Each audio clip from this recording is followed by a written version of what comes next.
What's going on, cocksuckers? It's the 58th episode of the MMA Podcast. Rare two-show week because we got so many fights, 3 cards in 8 days. It is August 30th, 2013, the day before UFC 164. We're going to be breaking that one down top to bottom. Of course, we got the rematch between the lightweight champion Benson Henderson and Anthony Pettis, along with Mir versus Barnett. We also got a week of MMA news, including news about Chael, news about fight announcements, news about Askren coming over from Bellator, and of course, just 2 days ago, we had UFC Fight Night 27, where we saw Kelvin Gastelum, Rafael Dos Anjos, and Carlos Condit do some work.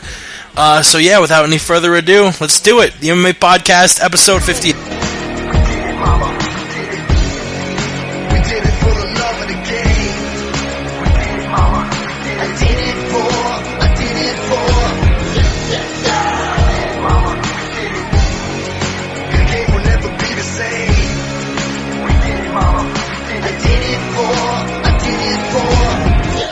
You're listening to the MMA Podcast. You heard the lady. It is the MMA Podcast. It is August 30th. Thank you for tuning in. As always, we got the usual suspects, Yao, Ross, Allen, and Ramses. Let's start it off with Yao, the Truth, our resident amateur fighter. He's turning pro next year. He's doing grappling tournaments all over the world, making us proud. He's a gold medalist, a silver medalist, anything you can think of. He's won that shit. Yao, where do we follow you on Twitter, Instagram, all that good stuff? Thanks for the introduction. Yep, I am Yao the Truth. You can find me on Twitter or Instagram, whatever you want. Yao_the Truth, spelled like Yao Ming. That's right, just like that tall-ass Chinese bitch. Speaking of tall-ass Chinese bitches, Ross loves him some tall-ass Chinese bitches. He has 3 or 4 at the crib right now. He is the best Jew in the business. Ross Finkelstein, what's going on, brother? What's going on? Nothing's going on right now. It's a quiet night here on beautiful Long Island, New York. You can find me on Twitter at Ross Finkelstein, E before the L. That's all I got to say. That's right. And, of course, we have Alan Hamilton roaming the mean streets of the murder capital of the U.S., Baton Rouge, Louisiana. What's going on, officer? What's up, fellas? It's glad to be here tonight. It's good to hear your voices and talk about some MMA. You can catch me at Twitter, Westland Eagle AH. As always, I love breaking down MMA with you suckers. Speaking of suckers, this man is certainly no sucker. In fact, he will be the first one to let you know that you're a sucker and let you know all about all the works and conspiracies in the sport. He's the most wanted man in MMA. Word on the street is that Dana White is offering $5 million for his head. It's none other than Ramses, the word on the street, the Aunt Jimmy Show. What's up, buddy? Let me tell you something. Today, I get an email from Ahmed, little Ahmed in Syria. He's 8 years old. He's telling me, hey, the other day the gas was coming down. My friends and family, they were all dead. But I didn't know what to do. Smoke was coming. I just checked my Twitter, and I followed the Aunt Jimmy Show on Twitter. And the smoke just passed right over me. It never touched me. The smoke didn't got me. You understand? I'm saving lives here. Follow me on Twitter. That's the word on the street. That took a real dark turn very quickly, but follow him on Twitter, the Aunt Jimmy Show, and we're done fucking around. Let's get straight to MMA. Last Wednesday, we had UFC on Fight Night 27. Lots and lots of fights on the card. Last week, we sort of spent too much time breaking down a card, so we're going to try and breeze through it. We're going to talk about all the prelims first, both on Fox Sports 2 and on Facebook. You had Abel Trujillo and Roger Bowling come to a no decision after this really weird exchange happened where Bowling was definitely down. Trujillo appeared to knee him in the face twice. Whether he did or not is in contention. A lot of people think those weren't knees to the head. A lot of people think they were. But it was a no contest. Dana White said he did give the win money to Trujillo, though, because he's obviously of the opinion that those weren't illegal strikes. We had Team Darkside member Zach Cummings defeat Benny Alloway, which you gotta love both dudes in a way, because one of them is Team Darkside, the other one, Alloway, named his freaking kid Chael. You gotta respect that. So Cummings, the Team Darkside member, wins via Darce choke at 4:19 of the first round, wins submission of the night along with it. And the $50,000, we saw Jason High, the KC Bandit, defeat James Head via first round guillotine. Darren Elkins defeat Hatsuhioki via 29-28 unanimous decision. Up and coming star from here in Colorado, Brandon Thatch, defeating Justin Edwards via first round TKO. He also won $50,000 for his efforts and wins knockout of the night. And we also saw Dylan Andrews take on the Swede Papia Betty, another KO. We saw a lot of finishes. Only one fight of the 6 went to the judges' scorecard. Andrews winning the KO in the third round. Out of those 6 fights, what stood out? You had a lot of finishes, a lot of great performances. Personally, I thought it was nice to see the KC Bandit finally get a win. I've been following that dude on Twitter probably 2 or 3 years, so it's nice to see him get his first UFC victory. Obviously, Zach Cummings winning the fight was nice. Team Darkside, Brandon Thatch. A lot of people here in Colorado, even though I was not able to see him fight while he was here, a lot of people here in Colorado are very proud of him and are thinking this welterweight's got a bright future ahead of him. What did you guys think? Once again, like the last 2 episodes, no speak in order, just pipe up if you want. Who's got the first opinion of the night on these 6 prelims? I've got an opinion. I've got a big opinion, and that is the man who stood out the most on the prelims, the man you just mentioned, Brandon Thatch. He's 10-1. He's murdering people in the first round within 2 minutes. I tweeted out actually right before the fight started. I said Brandon Thatch is gonna finish him in under 2 minutes, and sure enough, he finished him in under 2 minutes. And he's so accurate with his strikes. He's so precise, and he's got such power too. But he hits you with so many of them. He's got a chin also. He took, if you saw the Phantom Cam highlights, he took a pretty solid shot from Justin Edwards.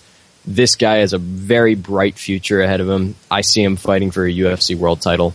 Another guy who stood out on the card, Dylan Andrews, coming back from being down 2 rounds against Papia Betty, who's done jack shit in the UFC, finally wakes up and decides to do something for 2 rounds of a fight, only for Dylan Andrews to come back and knock him out in the third, which was just great adversity there. Darren Elkins looked fantastic. This guy is so underappreciated. 45, he's won 6 of his last 7.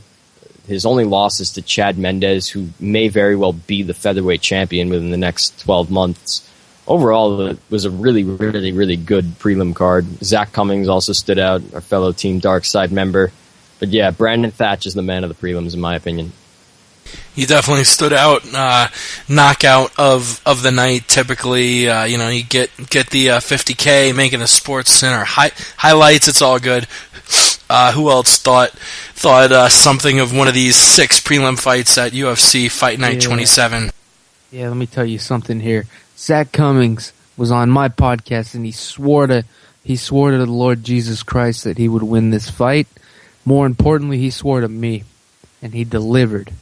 It's an honor knowing the man Zach Cummings from Team Darkside, and I do want to point out that he was training with Coach Jamie, the living legend Huey. This victory is no surprise to me, and I'm hearing that his opponent might not ever fight again. Man, he almost ripped that man's neck off. That's the word on the street. Yeah, I did read a report that he was choking people so hard in training he was popping people's heads off or something. I think I read it on your Twitter, Ramsey. So thank God he didn't kill the man. Yep, I know, man. But every day is a blessing, is what we have to take away from this fight. Alan, what did you guys think? Yeah, I'll go next, man. Like you said, man, seeing Jason High get that win after seeing him get finished in Brazil so quickly by Eric Silva, I thought that was awesome, man. I was excited for him. He beat a bigger guy. James Head's no joke. He's not a bum. Big, strong, tall guy. Darren Elkins, as always, stood out because he endured that first round where Hioki, landed some really good punches, had him stunned, knocked down, and Elkins bounced back, man. And the second and third round, just I had Hioki for this fight, and Elkins proved me wrong, and just showed that his wrestling and his determination that he's got the bigger heart. And I definitely, I don't see him winning the championship, but I definitely see him sticking around for a long time, winning a lot of fights. That I didn't know anything about the guy, to be honest. Apparently he's from Colorado. He's pretty big over there. Seeing him come out and just knock Edwards out that quick was amazing. He looked crazy. His physical stature and like the way he looks, it's menacing, and he definitely fights like a fucking predator. So I'm interested to see where he goes from here. And Dylan Andrews, I watched the guy on Tough, the Smashes or whatever the last Australian version was versus the Brits, and he was like a dark horse. He got picked last. He came one fight away from winning it. And seeing him get some wins in the UFC, he didn't look too sharp at the beginning, but he came back and knocked Papi Abedi out. So I thought it was overall great. Andrews was on Jones' Sonnen. He's Team Jones. Dylan Andrews? Yep, he lost in the semifinals.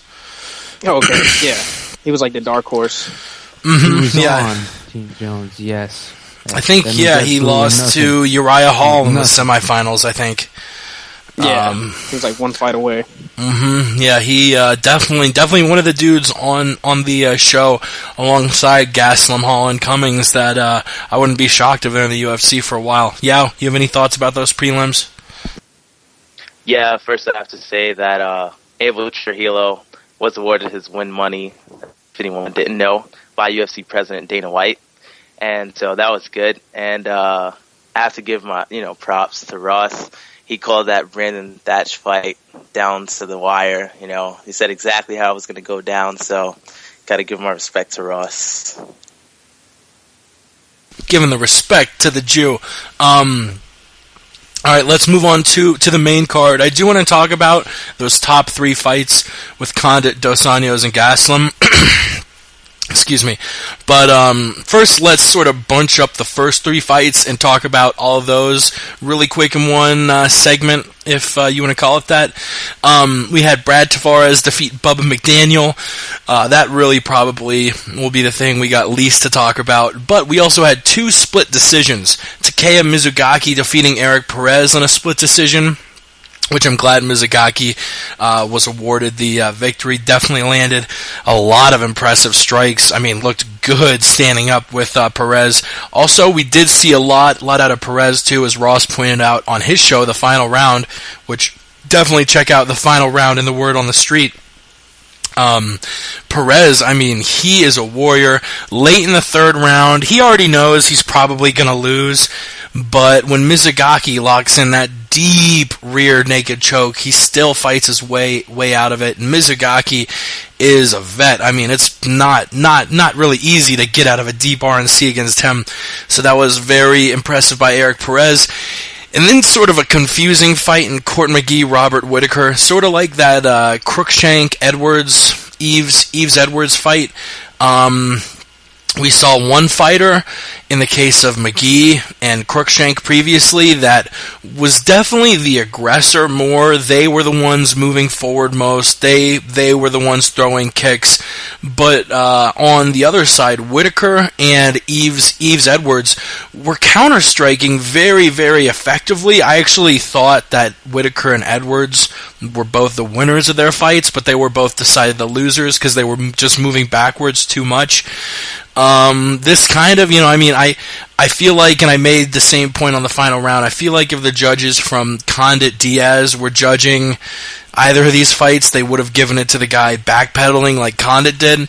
And it was, it was a weird judges split, as we had dueling 30-27s for either guy and then 29-28 for McGee.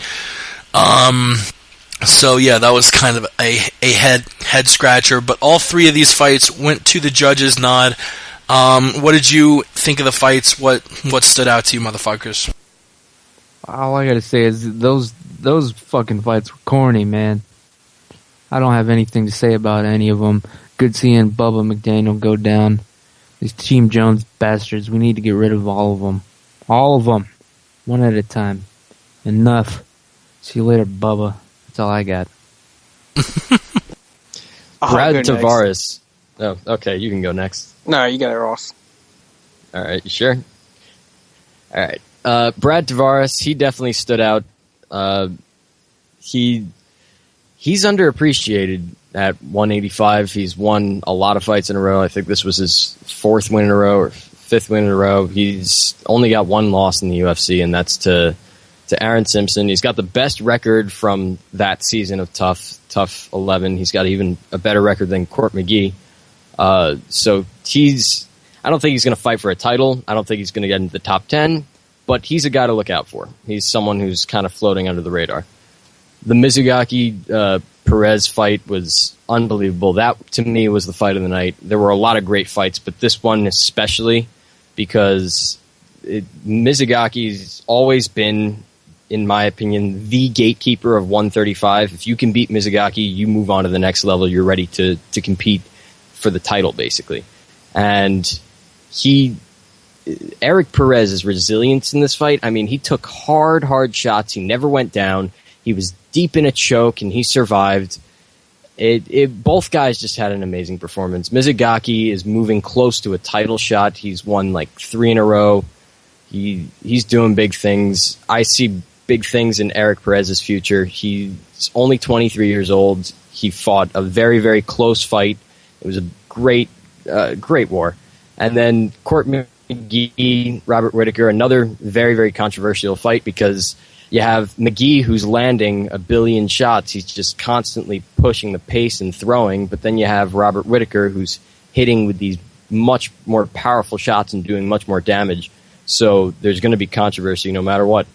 Overall, the Mizugaki Perez fight and the McGee Whittaker fight were both really, really, really good fights. Fuck yeah, Alan. I have to agree. I think that the Mizugaki and Perez fight stood out a lot. A lot of people, really wanted to see what Eric Perez had, and he came out and he put on a war. But I just don't think his maturity level is at the same level as a guy like Mizugaki, who, let's be honest, he's been fighting top 10 guys since the WEC back, and I think like WEC like 40 something. He fought Torres whenever Torres had the title, and was one of the top guys at the I think 145 or 135. I don't remember, but it was just fun seeing him go out there and put on another performance and deliver. So I definitely think that fight stood out to me the most. The McGee and Whittaker fight, I'm really torn because I just thought Whittaker landed too many significant shots and did a whole lot more damage. He definitely lost that third round, but I had Whittaker winning the first 2 rounds. But, McGee did push forward, and, if you want to call that octagon control, then, I guess you can give it to him. The Bubba McDaniels and Tavares fight, I don't think Tavares looked as sharp as he should have. I would have liked to have seen him finish McDaniels. Like Ross said, I don't see Tavares winning any titles, but he's definitely going to win as long as you put him in there against, guys who aren't in the top 5. He'll probably beat everybody except for, top 5 guys. So I thought they were really good. It delivered on TV. It keeps making the UFC look really well, having these great fights. Yeah, the Bubba fight with Brad Tavares, I really enjoyed watching Brad Tavares perform like that. He was a smaller guy going into the fight. Bubba was like, he's a huge 185er. So the way he beat Bubba was very impressive. And then you had the what was it? The Court McGee fight. That fight, I did score it for Court McGee. He was like, his he threw so many shots. He just didn't stop. He kept going and going and going. A lot of tenacity. He didn't slow down at all. To me, and that was a great fight. So they were pretty good. Hell yeah, they were a little corny, as Rams has pointed out, but all in all, I did enjoy them. And now that we're in the top 3 fights, let's break it down fight by fight. And of the top 3 fights, the one that was finished the quickest was by our very own Team Dark Side's Kelvin Gastelum, defeating Brian Malençon via submission, rear naked choke, halfway into the first round. The official time was 2:26. And like I mentioned on the final round, this was just a beautiful display of MMA. Kelvin Gastelum, like I said on Monday, a guy who's always staying busy, always doing something.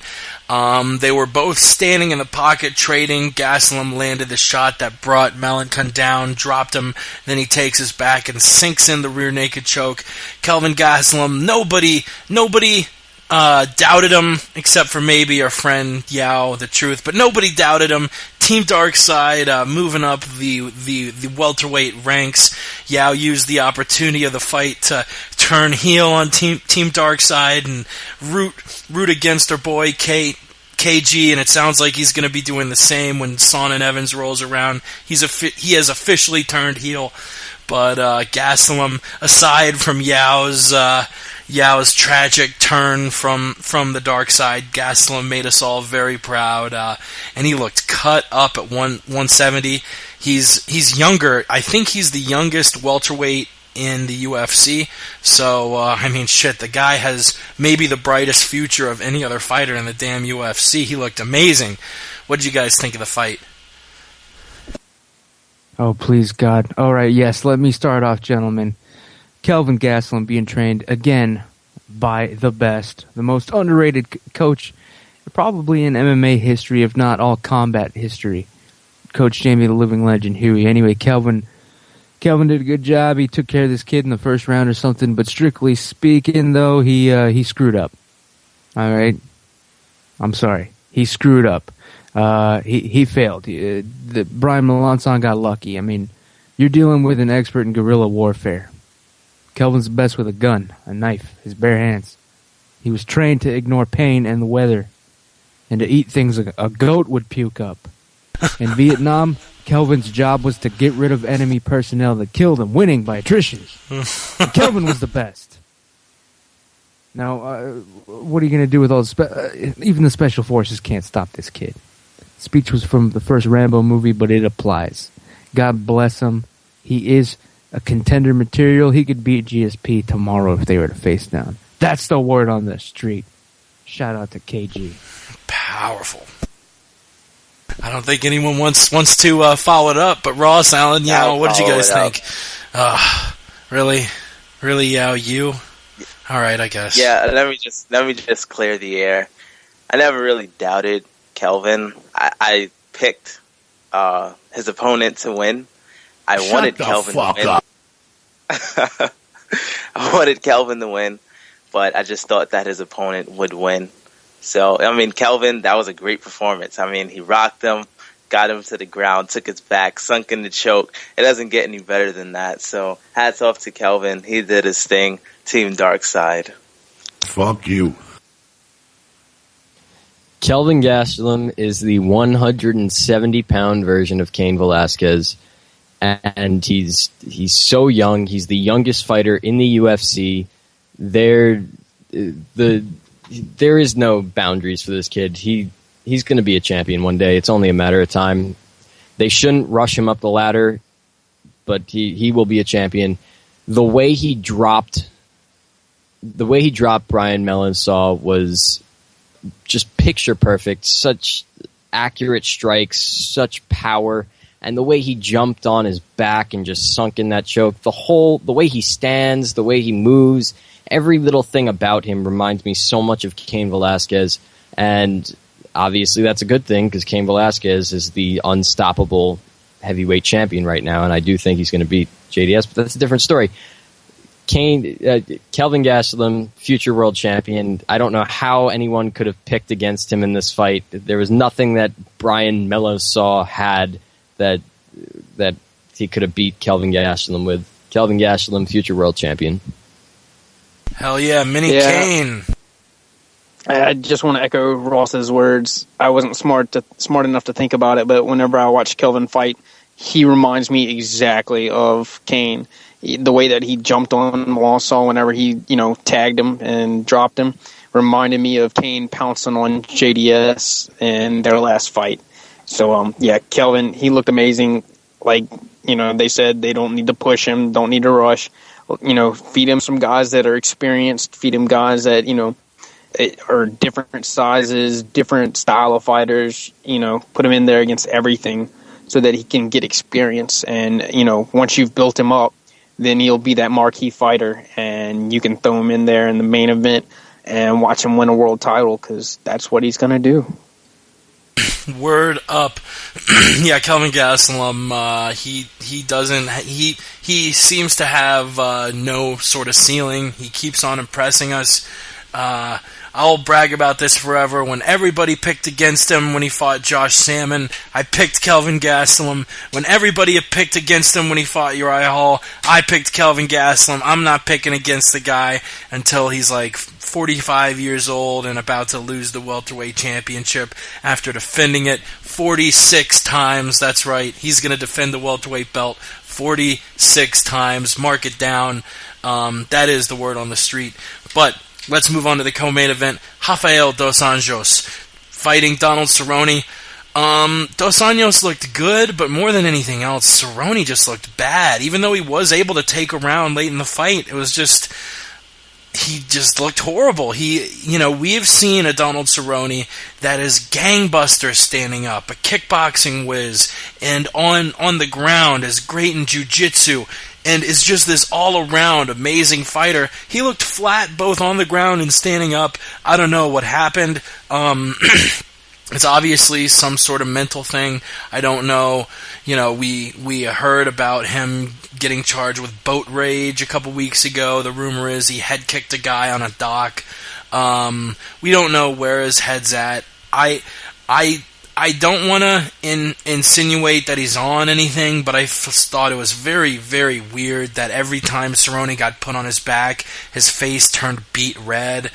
I feel really bad for Cerrone and Cerrone fans, because he came out looking flat as fuck and lost to Dos Anjos, who now is in that top 7, top 8 of the lightweights, and could get a shot against a really decent opponent next. I don't know who it would be, but a step up from Cerrone. You're maybe 2 wins away from a title shot. Which one of you motherfuckers wants to talk about RDA versus Cerrone? I don't have all goddamn day. I'll start. I'll kick it off.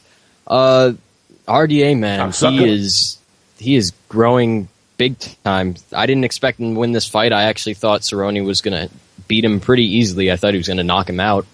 And RDA came out, and he fought a perfect fight. He fought really well.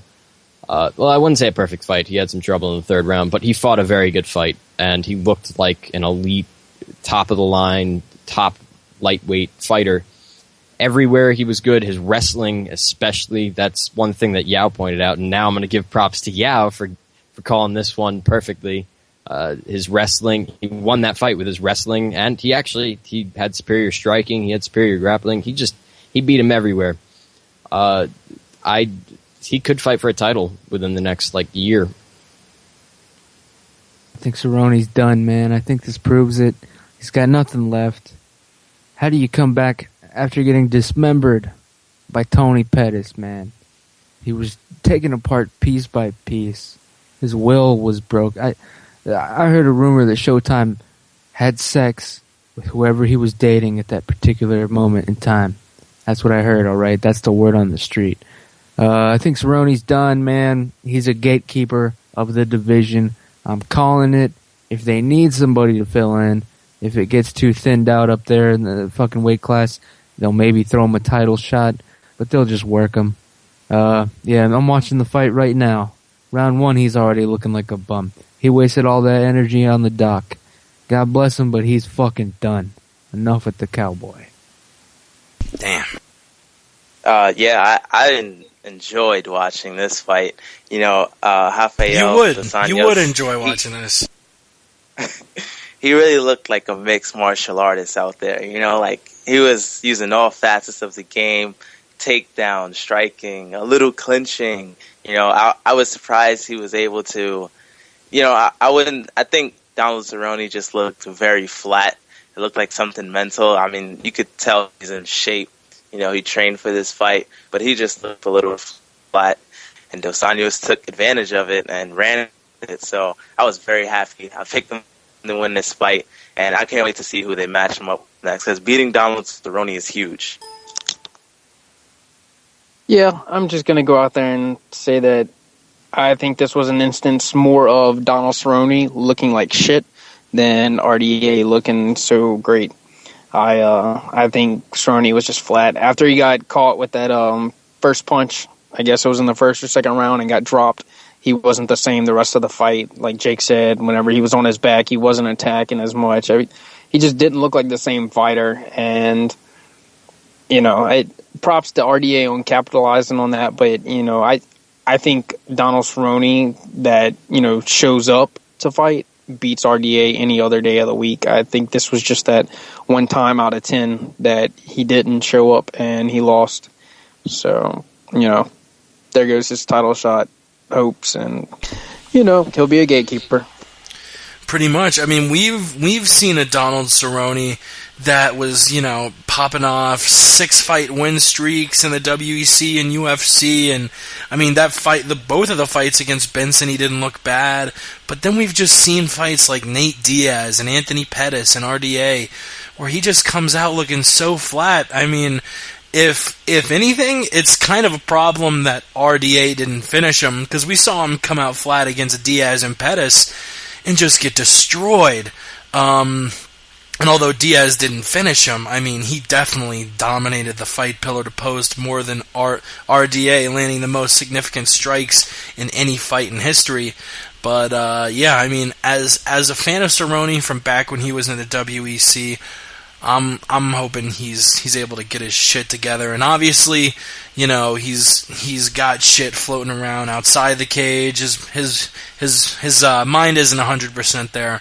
So hope the dude's able to see a sports psychologist or something. Maybe he and Uriah Hall can go halvesies on a sports psychologist and come back in the cage and start fucking wrecking people. All right, let's move on to the main event. What we all were looking forward to: Carlos Condit taking on Martin Kampmann. It was a hell of a fight. Kampmann did show some flashes of brilliance early, knowing that Condit's biggest weakness is that takedown defense. Kampmann looked pretty good early, but it was after those early flashes, it was all Carlos. Busted Kampmann's face open wide in more places than one. You've got to give it to Kampmann for showing resiliency and not being finished, as in the first, second, or third round. But Carlos finally was able to finish in the fourth round, about a minute in, TKO, punches and knees. Carlos Condit, first win in about a year and a half. Nice to see him back in the W column. Nice to see him back in the W column in a fight he actually won, Nick Diaz. But, Condit definitely won this fight, finished this fight, and he's back in his winning ways. Who does he get next? We might find out soon. But first and foremost, what did y'all think of Condit Kampmann 2? Let me get this out of the way. This fight stunk. I don't care about it. It was inconsequential. It meant nothing. Condit Kampmann, who gives a damn? Where does everybody go from here? It doesn't matter. This fight didn't matter. It was filler. It wasn't even that fun to watch, to tell you the truth. And that's all I have to say about this fight. That's it. Yeah, I gotta agree with Ramsey. So this fight was kind of corny in a way. When the fight first started, I'm like, yes, Carlos Condit. He still had bad takedown defense. Kampmann was able to take him down with the body lock and everything. So that was pretty cool to see. I actually thought this fight would end in a doctor's stoppage because I know Campman has like a lot of scar tissue in his face, and Condit even opened him up. So I really thought this fight would, the doctor would stop it. But he got the TKO. It was semi-impressive. Fuck I guess I'll go next. I enjoyed this fight. I don't care what anybody else says. I like watching Carlos Condit and I like watching Martin Kampmann because they both always put on exciting fights. There's never a dull moment. First round, Kampmann came out, put Condit on his back. We thought that, we were in store for, a beat down, but, who knew that Kampmann would blow his load and fucking be done. And Condit just, played, tic-tac-toe with his fucking face of Kampmann and just, took shot after shot for, 3.5 rounds until he fucking finished him. So I think it's great to see Kampmann back, and Kampmann put in a good performance, but Carlos, he won. I want to see him fight another big name, maybe get another title shot against Hendricks after Hendricks KOs GSP.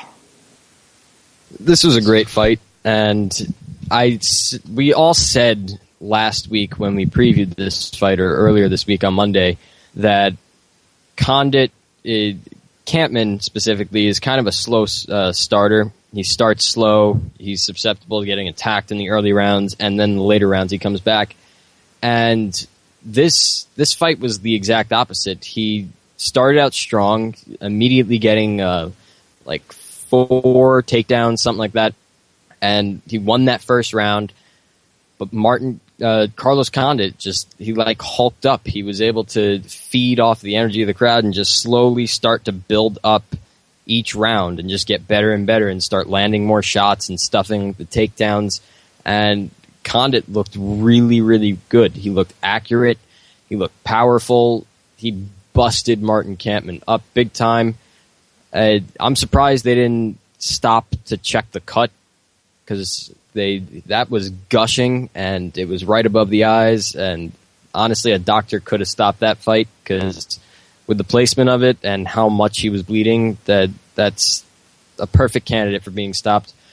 Carlos Condit will fight for a title again one day, but that really depends who he fights. If he fights someone like he's not going to fight Matt Brown, but if he fights someone of that caliber, he could definitely win that fight. That's a great style for him. But if he fights Ben Askren, who is on his way over, that's a terrible fight for him. Ben Askren would dominate him. A really good wrestler can beat Carlos Condit. I think someone like a Josh Koscheck can actually beat Carlos Condit. That fight actually was supposed to happen at UFC 143.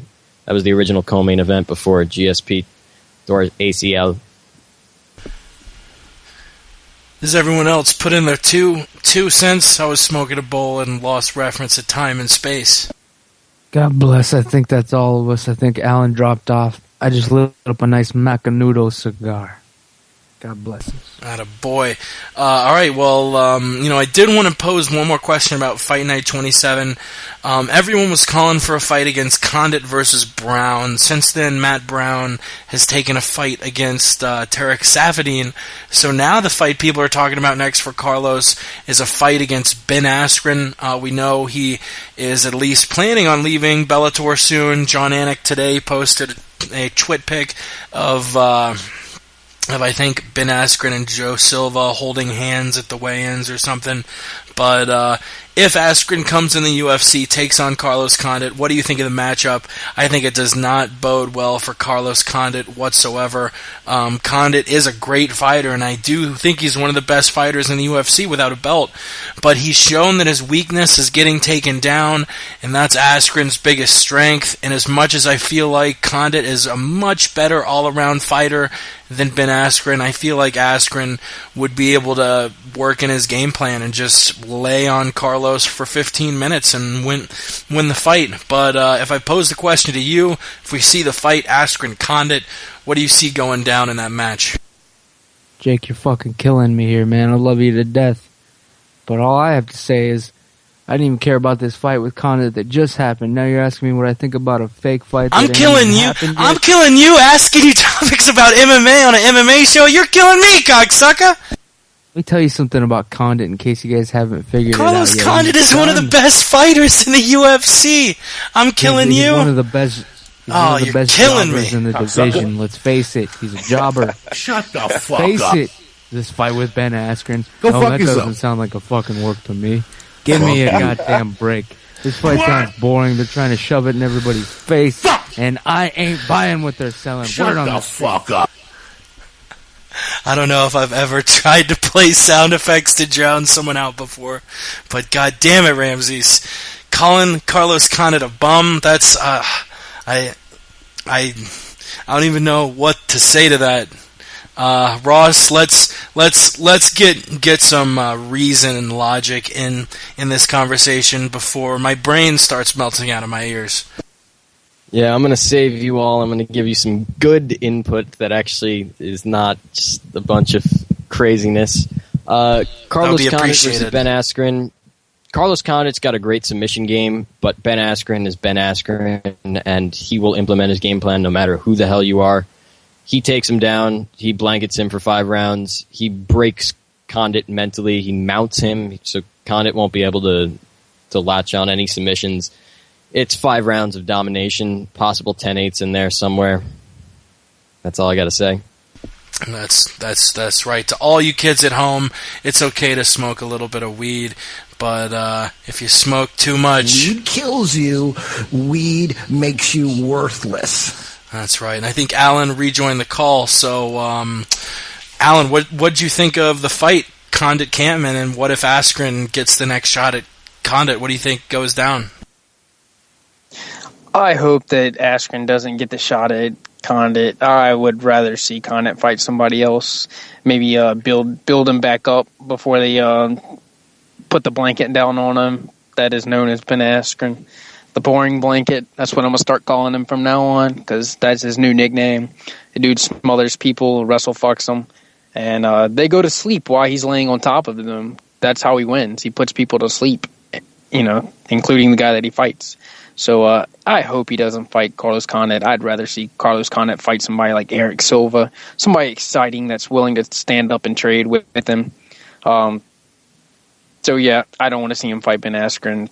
I'd rather see Ben Askren fight somebody else who's very strong at wrestling and, would make more of an exciting fight. Yeah. That's all I'm going to say. Yeah, this fight, it would just be, Ben Askren would just dominate Carlos Condit. That, the only way Condit could win this fight is if he kept the fight standing, if he's able to stop the shots and the takedowns and the body locks and the clinching of Ben Askren. Carlos Condit could go to Russia and work on his takedown defense, come back. He still wouldn't be able to stop Ben Askren. So this fight, everybody and all the educated fans would know how it would pan out. So it doesn't make sense.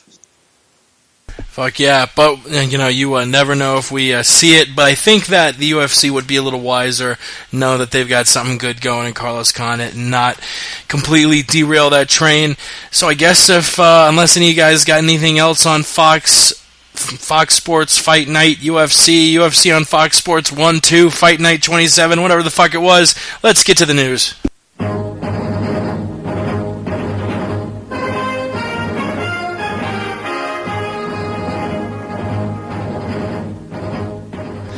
I don't know whether that's like the theme for ABC Nightly or NBC or CBS or Fox Sports. All I know is one day I'm going to get a envelope in the mail. It's going to be a $30 billion lawsuit for using their drop. But you know what? It's worth it. It's worth it for the listener. Let's get to the news. First and foremost, it actually isn't really a bit of news. I just wanted to put it around the table real quick. Who impressed you the most at UFC Fight Night 27? For me, it was the man that our friend Yao the Truth despises and hates because he's Team Darkside. Kelvin Gastelum. He proved a lot of things in the Tough House, a lot of things. But one thing I didn't see from him is whether he really can stand in the pocket and punch and exchange and, knock a dude out, show that he himself won't get knocked out, and just, stand in the pocket and trade punches with someone. And he looked so good doing that against Brian Molson that I like this. Mostly, I did think that Gastelum would be a decent welterweight. As far as top 10, I don't know. This puts so much faith of mine in Kelvin Gastelum. As much as the Truth wants to tell people that Gastelum's a bum and he hates Gastelum and he hopes Gastelum never fights again in the UFC, ladies and gentlemen, I want you to know that he's going to have a bright career no matter what Yao tries to tell you. Kelvin Gastelum, Team Darkside, he's going places. The rest of you guys, who impressed you the most on Wednesday's card? I want to agree with you, Jake, man. You said it better than I ever could.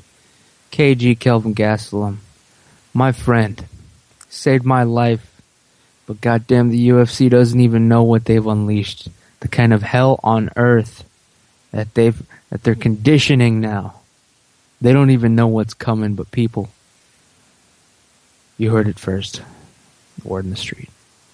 Who stood out the most? There are two people who stood out the most on this card, and I've already mentioned them a billion times. Your boy First Thatch. one, Brandon Thatch on the prelims. He is the man.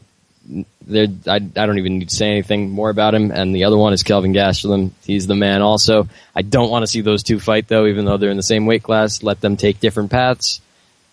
And yeah, that's all I got to say. Yeah, these are two killers. I think both, if they don't fight each other, both of them could rise to the top, making them fight one another. That's just nonsense. Don't do it. The most impressive fighter for me on Wednesday was Rafael Dos Anjos. The way he was able to beat Carlos Condit was amazing to watch. I mean, I'm going to watch that fight over and over and over. It's really a fight that, a lot of up-and-coming fighters can learn from, because he really, used every aspect of mixed martial arts in that fight. So I really enjoyed it and appreciated it. I'm gonna say that I enjoyed watching Kelvin Gastelum, the first UFC fighter I ever got to talk to on the Word on the Street podcast, do some work. He looked amazing. I want to thank Ramses just for, having me on his podcast way back when and getting to talk to the man. And it was awesome seeing Kelvin go in there, stand in the pocket like Jake said, land some punches, do the, mini cane, as Ross put it. And, it was just awesome getting to see that. Coach Jamie, got his boxing on par, man. He's just a beast. So I think that performance, as well as Takeya Mizugaki, I think Takeya Mizugaki, when they go back to Japan or wherever they go, what Asian country they fight in next, I think he's going to get like a third from the top main fighter, maybe a co-main event spot based on that performance. Hell yeah, and let's get on to the real news. Really quick, I am actually watching Inside MMA on mute on my television. A few quick news blurbs. Conor McGregor planned to be back by May 2014. Per the advice of Tim Kennedy, Joe Rogan plans on soon unveiling a line of leather men's fanny packs.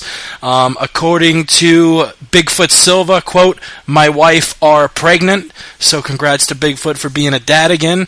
And Phil Davis, he tried to go through TSA screening, but his bottle of Palmer's cocoa lotion was too big, so they did not allow him to bring that on the flight. He had to throw it away. Davis said, quote, "R.I.P. Palmer's cocoa lotion. Alex Gustafsson, pour some liquor out for him." I don't know if Alex Gustafsson is like an alcoholic or something. He's from Sweden. That would be a cool bit of news to learn, that Alex Gustafsson enjoys drinking very heavily. So yeah, those were the little blurbs I just picked up watching Inside MMA on mute. Let's move on to Chael P. Sonnen. That's what all of us have been talking about. A week ago, it looked like Chael P. might be fighting Vitor or Machida. Since then, Vitor's taken a fight against Dan Henderson, Machida against Tim Kennedy. Vanderlei Silva, which... how much of a pussy is Vanderlei Silva? Making a video about Chael Sonnen, and then when the fight looked like it was going to happen, all of a sudden, "No, I'm injured until 2014. Like, it's... I'm injured. I'm a bad boy.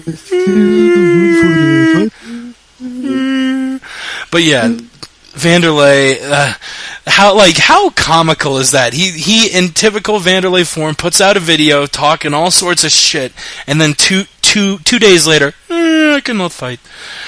So it looks like it's not going to be any of the Brazilians, because let's face it, they're all scared to take on Chael P. Phil Davis, it looked like we might see fight him now. Rashad Evans. Personally, I think a fight against Phil Davis would be the perfect fight for Chael Sonnen. We know Davis's wrestling is questionable. He went up against Rashad Evans, and Evans just about threw him out of the octagon. He was out wrestling him so much. So I think Sonnen would have an easier time with Davis's wrestling. And on the other side of it, ranking-wise, Davis is ranked higher than Evans, so I think that would, help move Chael up quicker.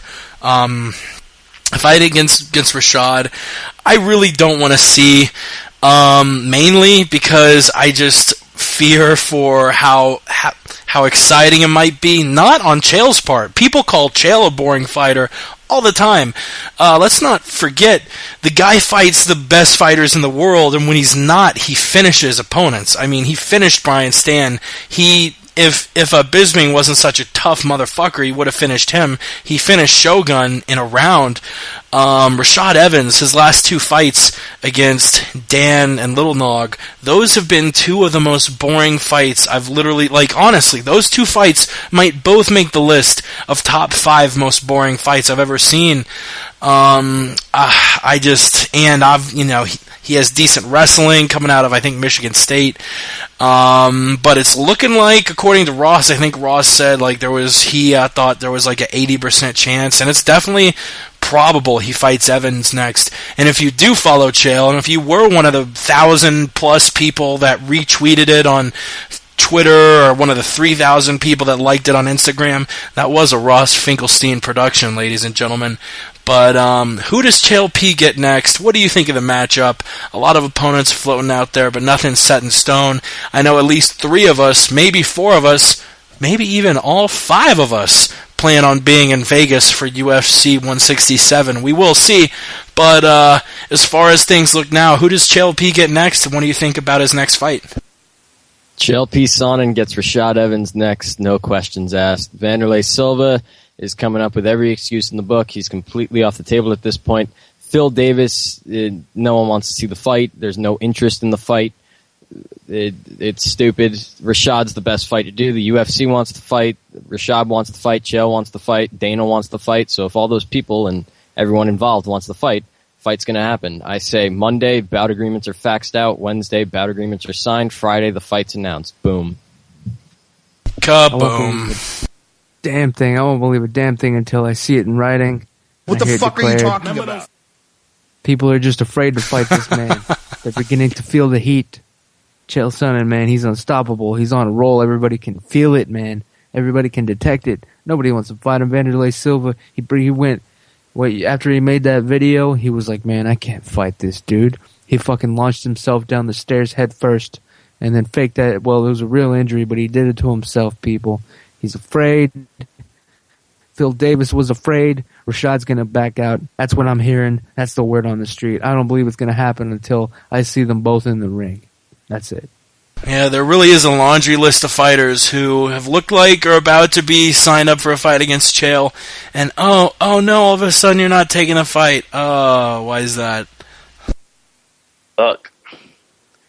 Listen. On November the 16th, Rashad Evans is going to fight Chael Sonnen, and he's going to defeat Chael Sonnen. That's it. Black Zillions. Shut the fuck up. Alan, what do you think? Oh man, what do I think? What does the Eagle think? I don't know. If Rashad brings his A game, and Chael always brings his A game, I think it could turn out to be an exciting fight. Do I want to see them fight? Not necessarily. I would much rather see Chael beat down a Brazilian any day of the week. I'm all for that. But if there's nobody that's got the balls to step up, besides, No Name Davis, I'll take Rashad Evans. A 3-round, co-main event for 167, I think puts that card over the top money-wise. And there's really nothing else out there right now. You know, if Chael doesn't go back down to 185, you know, who's he going to fight? You know, big names, big money. That's, you know, what Chael's about. Big money fights. And I guess Rashad Evans, you could still call him a big money fighter. You know, whatever. I think Chael takes it. Let's see what happens if it actually does. You know, the reason I think Chael wins is because a similarity we had in both of Evans' fights, they were boring, not because Evans is a boring fighter, but because neither guy wanted to put the work forth. Evans versus Little Nog, those guys were just coasting. Evans versus Hendo, those guys were just coasting. The very last person in MMA who's going to coast is Chael Sonnen. So, you know what, Rashad Evans, good luck coasting against Chael Sonnen. That's all I got for that. Let's move on to the 10 solid seconds of sports, where we break down all sports, not MMA, but keep it to 10 seconds. It's football time, baby. Thank God. College football kicked off last night with North Carolina, South Carolina facing off. Pro season begins next Thursday. Super Bowl champion Ravens travel here to Denver to take on the front-running Broncos. Peyton Manning, Joe Flacco, going to tune up, try and beat a game to Super Bowl.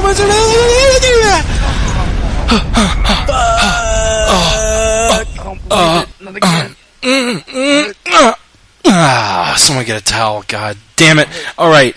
I briefly mentioned it before. Matt Brown. He will be fighting Tarek Saffiedine. That's been made for UFC Fight Night 33 in December, which I think actually still doesn't have a... wait, nope, that's going to be in Australia. So they will be fighting down under in Australia. Matt Brown, Tarek Saffiedine, a welterweight matchup. Winner of this is maybe top 5. I mean, Matt Brown called out GSP in his last fight for good reason. I think he gets past Tarek Saffiedine pretty easily. Saffiedine, I don't believe, has Saffiedine fought since he beat Marquardt? I think he was scheduled to fight, then got injured.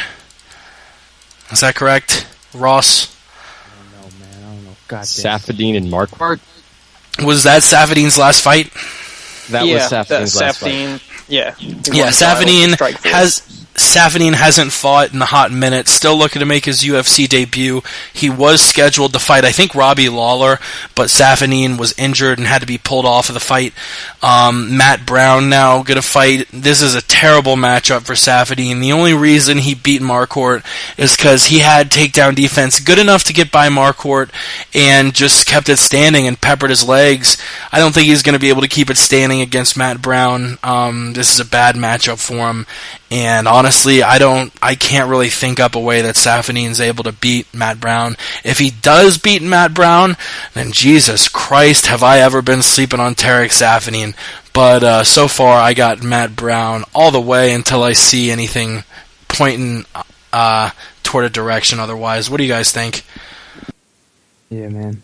I used to fucking not know who Matt Brown was. And then I went to knowing who he was, but not really remembering him. And then I went to remembering him, but not really caring about him. And now I know he's the real deal. All right, Matt Brown is for reals. And that's all I have to say about him. He'll probably beat everybody they put in front of him. But I don't see him getting a title shot anytime soon, man. He's one of these guys. He's one of these sleepers. Ace up the sleeve kind of guy, man.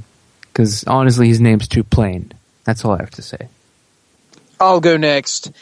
This is the UFC's way of copping out to Matt Brown by saying that they're going to give him a top name and giving him Tarek Saffiedine, who, you know, is coming over from Strikeforce. He did have a pretty, you know, decisive victory over Nate Marquardt, but, you know, that's not worth that much anymore since he got off the juice. So I think this is the UFC's way of, you know, giving him a top name, but not giving him a top name because, let's face it, being the Strikeforce champion is not the same as being the UFC champion. And, yeah, I think Matt Brown wins this fight. I think he matches up well with Saffiedine. I think after he beats Saffiedine, he gets a top 5 guy, and we'll see where he goes from there. Tarek Saffiedine's not a finisher whatsoever. Like his last 7 fights or something like that have gone to decisions. He likes to pick his opponents apart and just score points and win with his strikes that way. Kind of mix it up a little bit.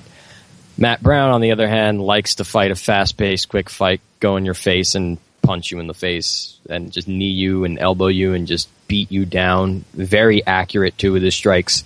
This is a horrible, horrible, horrible matchup for Tarek Safadine. Matt Brown is going to run right through him and knock him out within 2 minutes, just like he did Mike Pyle. Fuck yeah, as everyone smoked, I was in a brutal Skype chat war with the Truth, telling him that I hope he gets run over by a subway car, because he brought up some anti-chill sonnet points that made me very, very upset. Yao, I hate you. But let's move on. Actually, we already talked about this at Askren and Condit, so we will move straight past it because we've talked about it already. Ross, are you ready to bring the Jew to the people? I don't know. Are the people ready for me to bring the Jew to them?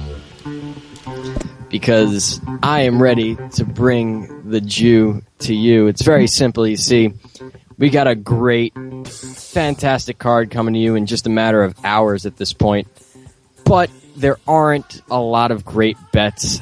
And once again, I fucking hate you all. So, first bet I have Al Iaquinta. He is fighting Ryan Couture. Ryan Couture is a horrible fighter. Al Iaquinta is a very underrated fighter who hasn't fought since he lost the Ultimate Fighter finale fight against Michael Chiesa. He was favored to win that fight. I think he comes back stronger. He's got great hands, great wrestling. Bad matchup for Couture. He wins this inside the distance, plus 170. Jump on that unless you're a fucking idiot.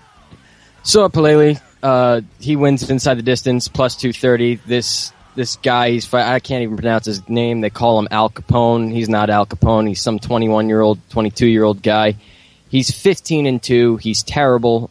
Go and watch him fight on YouTube. He is atrocious. He's fought 15 cans, 17 cans, lost to a can twice, and one can, same can twice, and beat 15 other cans.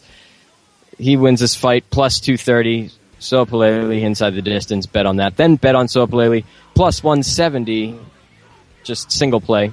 And then my final bet, I only have 4 bets because this card really is bad.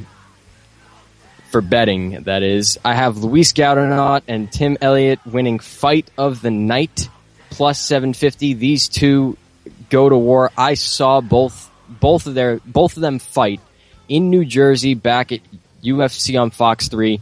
Both fought incredibly entertaining fights, fast fights.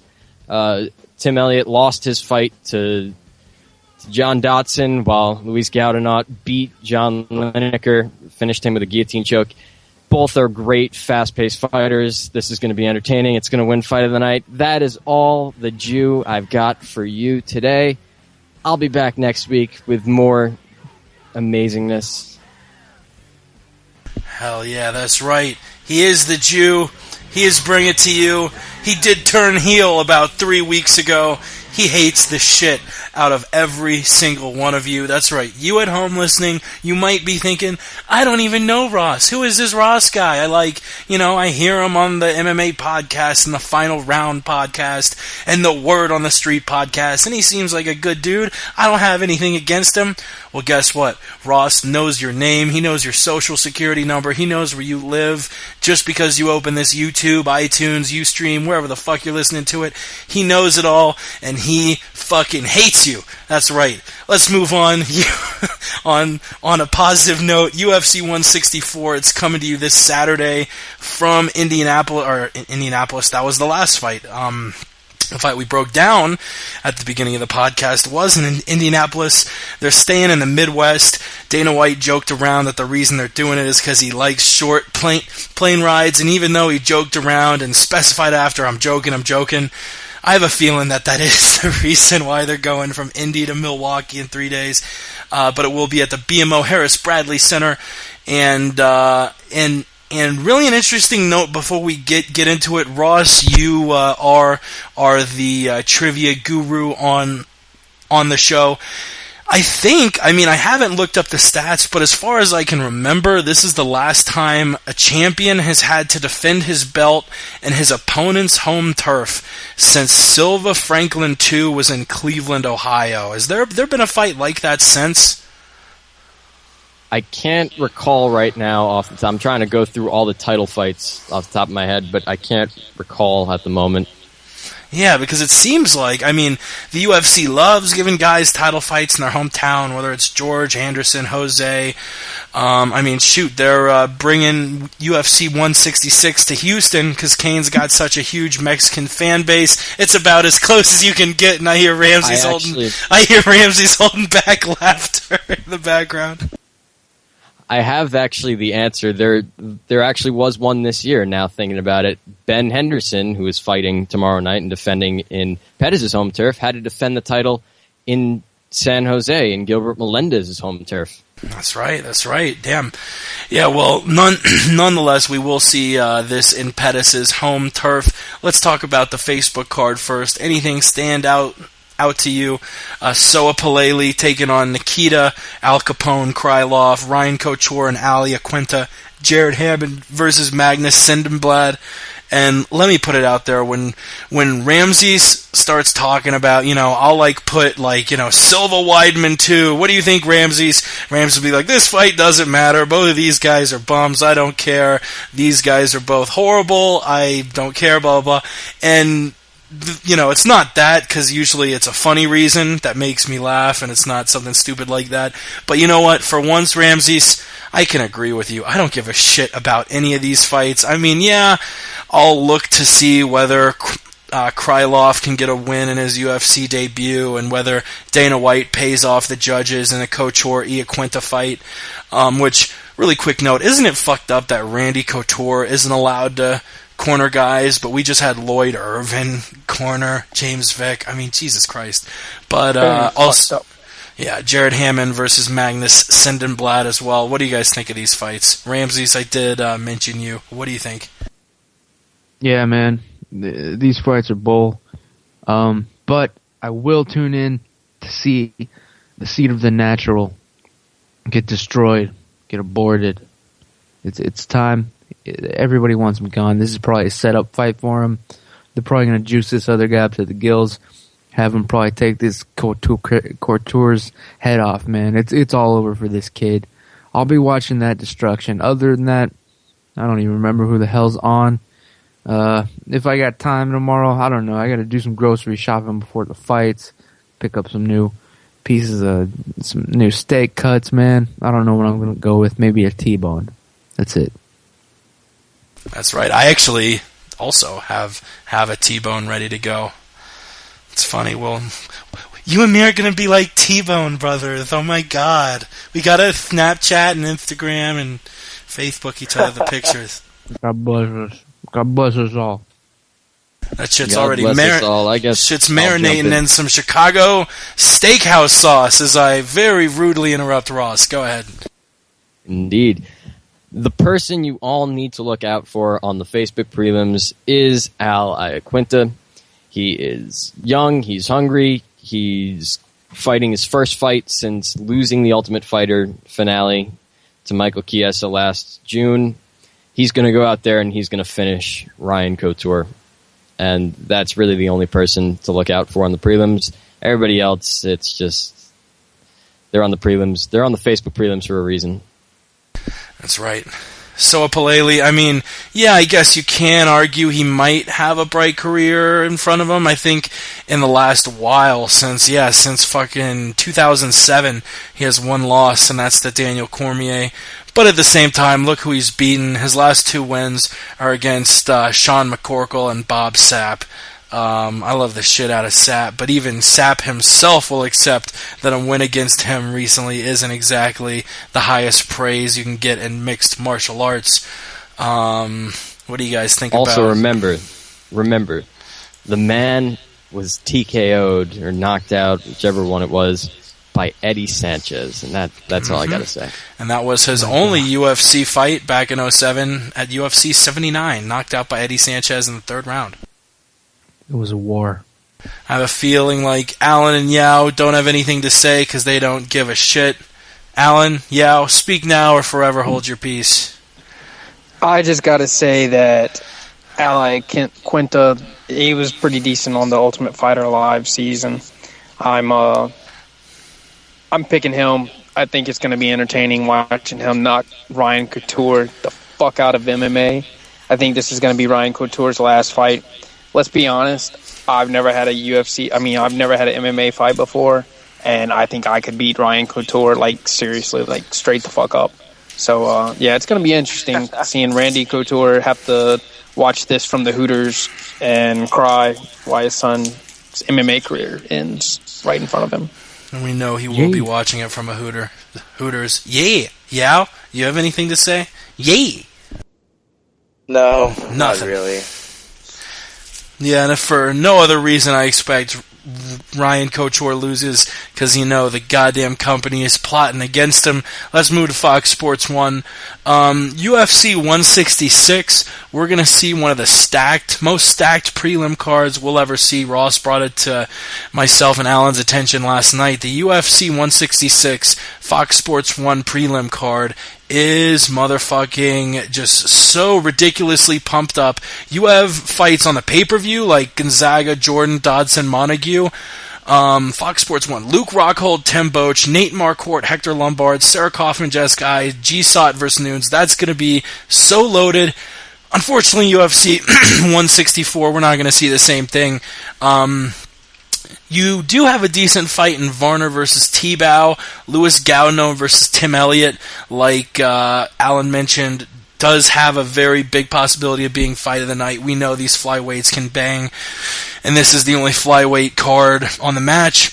But the other two fights aren't really doing much for me. Pascal Kraus from Germany taking on Hun-Gyu Lim, and in the bantamweights we got Chico Kamaus fighting Kyung Ho Kang. Actually, a note I forgot to add in about the Ryan Couture fight. Couture originally was supposed to fight Quinn Mulhern. Mulhern forced out with a hand injury and replaced by Al Iaquinta, and that was just about a month and a half ago. But as far as these 4 Fox Sports 1 cards, Varner T-Bow I think is interesting. I got Varner in that one. Louis Gaudinot, Tim Elliott. I have Gaudinot. I have green hair in that one, but the other two I really don't know too much about. Hun-Gyu Lim, Kyung Ho Kang, so I'll take Kraus and Kamaus just because I know of them. What do you guys think about these 4 fights on the Fox Sports 1 card? Not really the most stacked prelims we've ever seen. Lim was he's a very big welterweight. He won his last fight, his debut fight, with I don't know if it was a flying knee. I can't remember exactly. He won with a knee. Wow, he's a clinch. He's South Korean, 6'2". His reach is 6'7". Dude's got a reach on him for sure. Yeah, he's a big guy, and he struggled to make he was actually pulled from the UFC Macau card last November because the doctors, they said he cannot fight from his weight cut. He just had such a brutal weight cut, and he cuts so much weight because he's such a big guy. I see him beating Pascal Kraus. I see it being, actually, I don't know. That's a close fight. The fight that stands out the most, though, on this is Louis Gaudinot versus Tim Elliott. The flyweights, these guys bring it.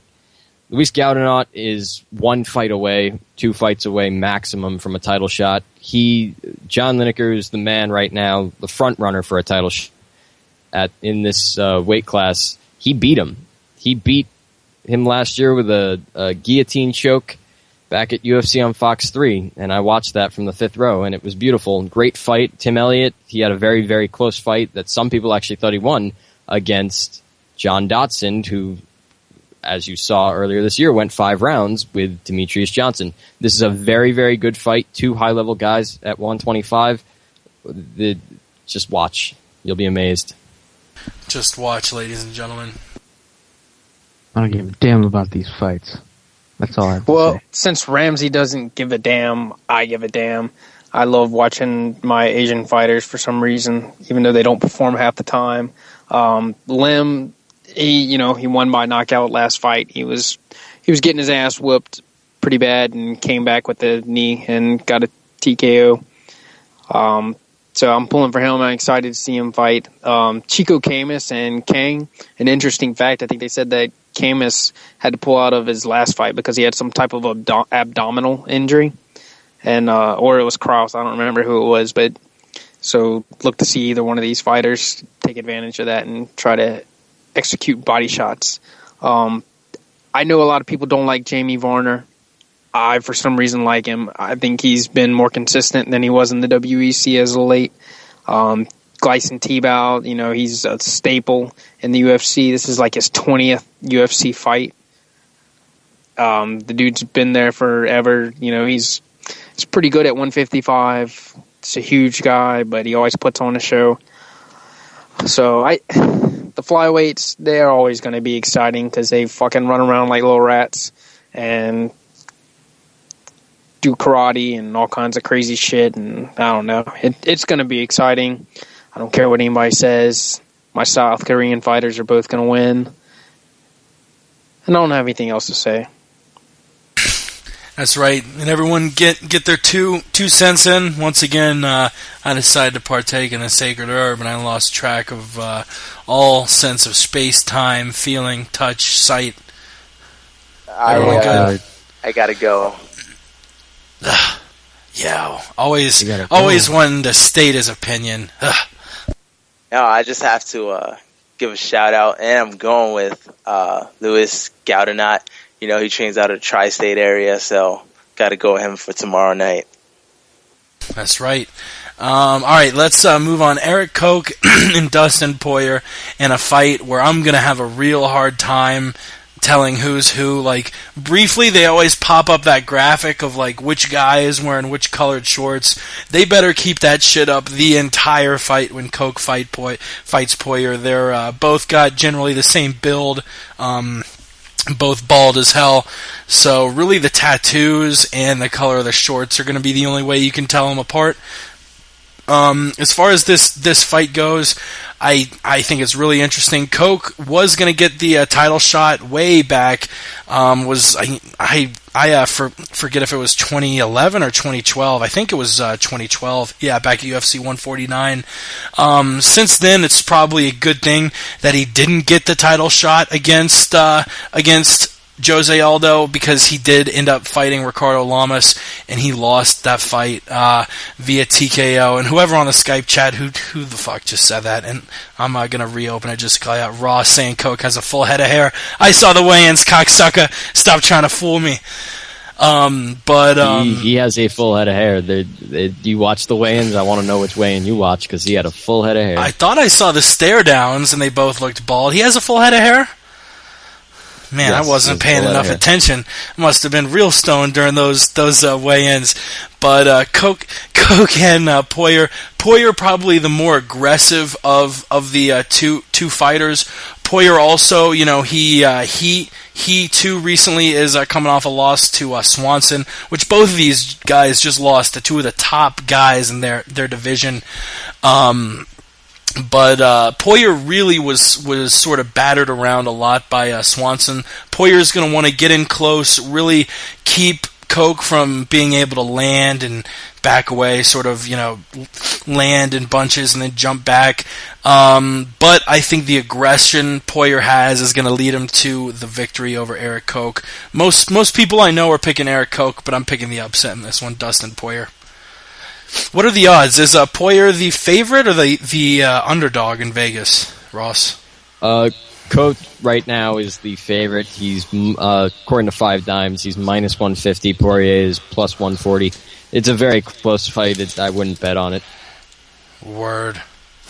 Well, what do you think about Koch and Poirier now that I got you talking? Like I just said, it's a very close fight. I sure as hell wouldn't bet on it. I'm not picking a winner here because they're both very, very, very high-level 145ers. Koch is an unbelievable striker. Poirier can submit him. Koch can knock him out. This is a beautiful fight, but for some reason I don't see it getting finished. I see it going to a decision. I see them, neither one being able to get the edge on the other, but there will be a definitive winner. Oh, I'll go. I don't believe Eric Koch is fully recovered from that brutal annihilation that Ricardo Lamas put on him back a couple UFC cards ago. So I got to go with Dustin Poirier. Poirier, Ramsey Allen, what do y'all think about the opening fight of the pay-per-view?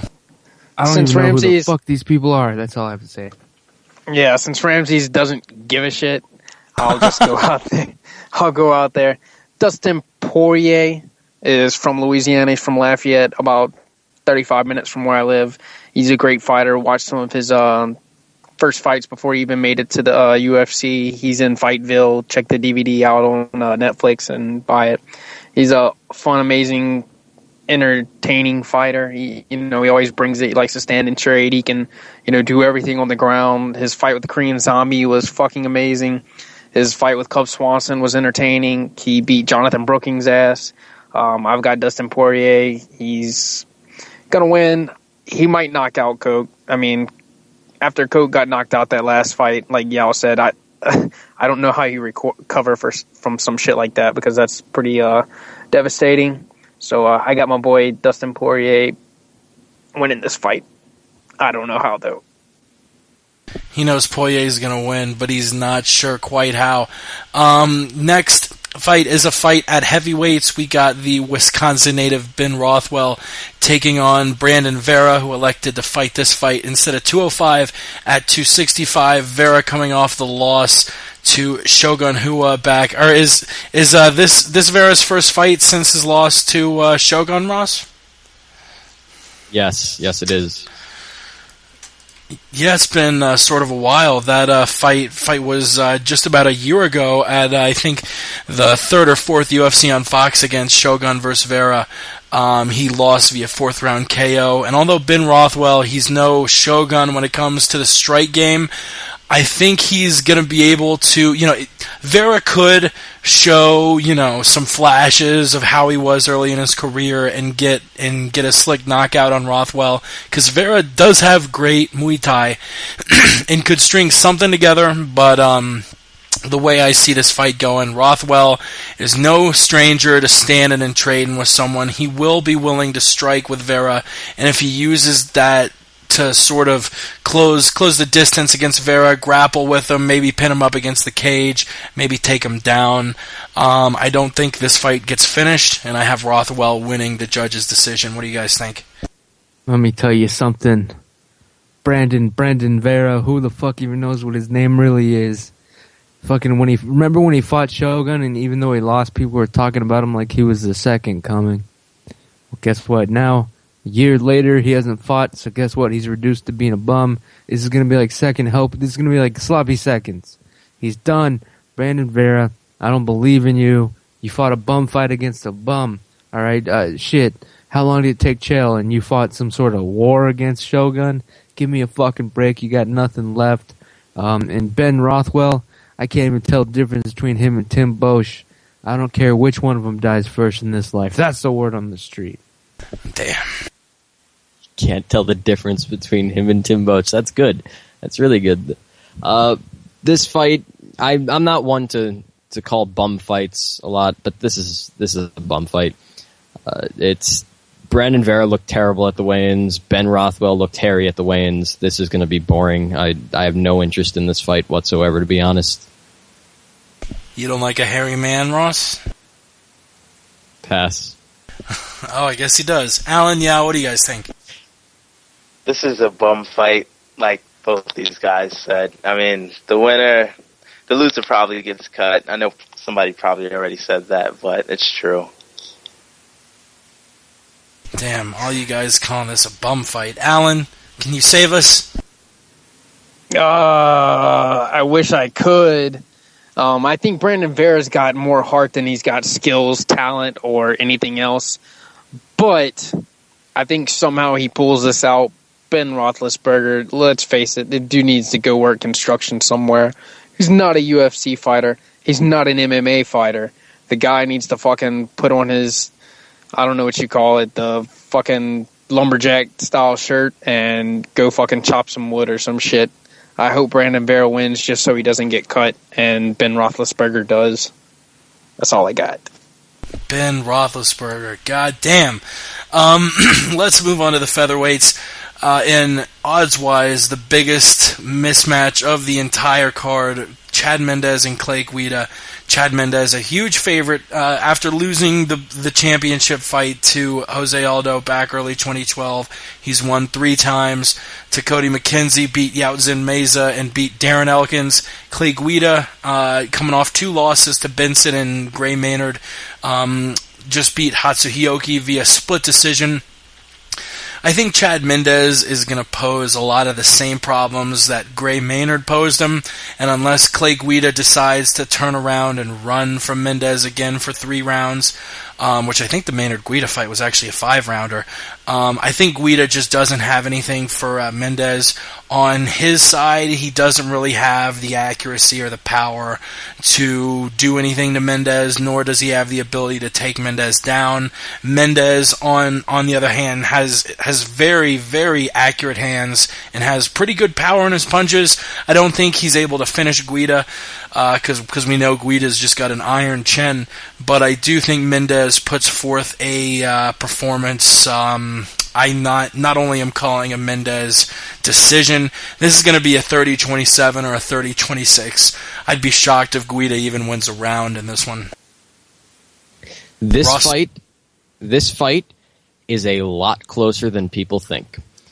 If you look at Clay Guida's last couple of fights, sure, the Hioki fight wasn't great, the Maynard fight wasn't great. The Benson Henderson fight was fantastic. That was both of their last great fights. The most entertaining fight that those two have had in a long time. But Clay Guida's a motherfucker. This guy has beaten some of the best in the world. He beat Anthony Pettis. He's the last guy to do it. He's beaten Nate Diaz. He's beaten Rafael Dos Anjos. He is a tough dude. He nearly impossible to finish. You can't knock the guy out. And he's got great wrestling. He moves well. This fight is very interesting. I do think Chad Mendes gets it done. I think Chad Mendes is the better fighter. I think Chad Mendes is the best 145er in the world, not named Jose Aldo, and I think he can beat Jose Aldo. But that's a totally different story. Chad Mendes, Clay Guida, this fight's a lot closer than people say it is. If Mendes wins this fight and he knocks out Clay Guida, which I don't see him doing, I do see him winning, I don't see him knocking him out, then it's hard to deny this guy another title shot, even before Lamas and Swanson. If Clay Guida wins, Clay Guida dropping to 145, beating Hioki, and then Mendes, it's hard to deny him a title shot. So this is a very interesting fight. Oh, Ross, man, you gotta be fucking kidding me. Lord Jesus, forgive Ross, for he knows not what him and his people have done. This has gotta be a joke, Ross. You're saying Clay Guida versus Mendes is going to be competitive? You're out of your damn Jew mind, all right? This has got to be a joke. You got to be doing stand-up, but you should leave it to a Jew that can do stand-up like Seinfeld, all right? Clay Guida is a bum. I am done with him after his last couple of fights. He's bullshit. He's got nothing left, man. Nothing. This is going to be the one. Can you people feel it? This is going to be the one where Clay Guida loses because they're putting him up against a killer and he gets cut from the UFC. Everybody's done with Clay Guida, man. Nobody wants to see this guy anymore. I hope he grows. I hope he has that stupid porn mustache on, and I hope when they're resuscitating him and giving him the paddles, it lights his stupid mustache on fire while he dies in the octagon. That's the word on the street. You're thinking about all that shit. This is some real shit. Yao, Alan. Yeah. Can either of you try and follow that up?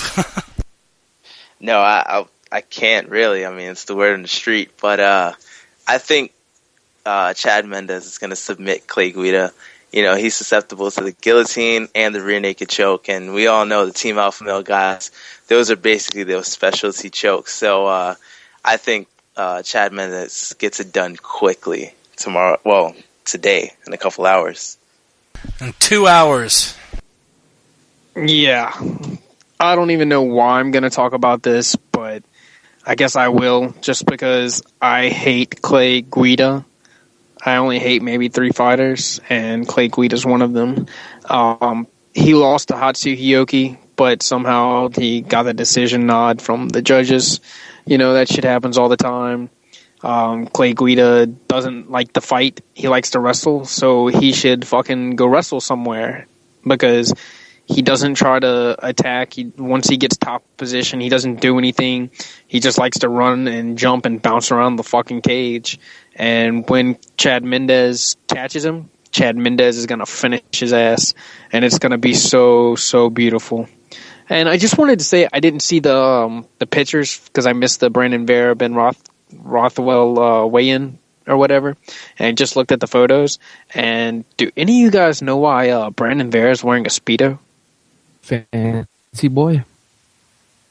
That's what I'm thinking. That's the only possible explanation. Wait, was he really wearing a Speedo at the weigh-ins? Yes, like straight up a black fucking Speedo. They call me Fancy Boy. You're a love man. Really walking. Yep, he's a dandy. He's a real fancy boy. My boy. That's right, ladies and gentlemen. He is a fancy boy. Dandy. He is a real dandy, that one. All right. Yeah, and as far as Mendez Guida, Ross, I like you taking the upset special with Clay, but man, if you know. Oh no, I did not take the upset special. I just said it's you a took lot the closer. Yeah. I said it's closer. I did not say he's going to You win. were kissing Clay Guida's ass like he was your brother-in-law, man. What is this? What's the agenda? Is he a Suck Jew? his dick, come on. Is Guida a Jew name? He's the carpenter, man, but everything around him is falling apart. That's the word on the street. Clay is actually one of the few people, because I've never been to a UFC or an expo or anything like that. I think he's the only UFC fighter I've met in person, and I wasn't trying to get an autograph out of the guy. I wasn't trying to get a conversation, even a handshake. I just saw him at the House of Blues, the same infamous night where I was able to do certain unsaid illegal things with Joey Diaz and Ari Shaffir. Smoked the sacred plant with him outside the House of Blues. But Clay Guida was there, and I walked by him. All I gave him was a smile and a nod, like, hey, what's up? Which he should have been happy for, because that was after the Gray Maynard fight where he looked like absolute trash. And I just smiled at him and nodded. I was like, hey, what's up? He didn't even smile at me. He sort of gave me this weird sideways smirk that kind of read, hey, I'm with people, don't fucking nod at me, don't try and talk to me, please. Which I understand, but come on, man, I wasn't even trying to get an autograph. I just sort of smiled and nodded at you, and I get this weird sort of scowl from him, like, all right, Clay, he, maybe it was an A off night, and maybe I meet him again, and he's nice with the fans, but damn, that sort of rubbed me the wrong way a little bit. But you know what? It must suck being famous, because being a famous person, I'm sure whoever it is, I'm sure you accidentally do that to so many people day in and day out. I mean, shit, if I was with family, I'd probably do the same thing. But fuck Clay Guida anyway. Moving on, the co-main event, we got Frank Mir and Josh Barnett. And before we get into the actual fight itself, while I stall to find the clip and bring it up, I got a stat of the day for you. And the volume was turned down on it because this is really, really a top-rate production here. Stat of the day, Mir Barnett. Stat of the day! Stat of the day! Stat of the day! Stat of the day! Here comes the stat of the day! 4,181 days ago, we saw Josh Barnett last fight in the UFC, winning the heavyweight title at UFC 36. Since then, Josh has fought 25 times outside the UFC, and the UFC heavyweight belt has changed hands 14 times. Stat of the day! Stat of the day! Stat of the day! Stat of the day! Here comes the stat of the day! And up till recently, when it came to guys we thought we'd never see in the UFC again, Josh Barnett was on that list. But he is back, making his first UFC appearance in 4,000 days, however many years that is. I don't even want to do the math, but it's probably over 10 or 11 or 12, who knows. But it was at UFC 36 where he actually beat Randy Couture and won the heavyweight championship in the UFC. He still contends he has that belt. And he says he's making his first defense August 31st against Frank Mir. Both of these guys are definitely seasoned guys, two of the most legendary heavies of all time. Both of them are sort of known for similar things too. Neither guy has really ever been one of these guys we know as a boxer or a kickboxer. They're more grapplers. Josh, obviously known for his, he's a probably at the top of the list when it comes to catch wrestlers.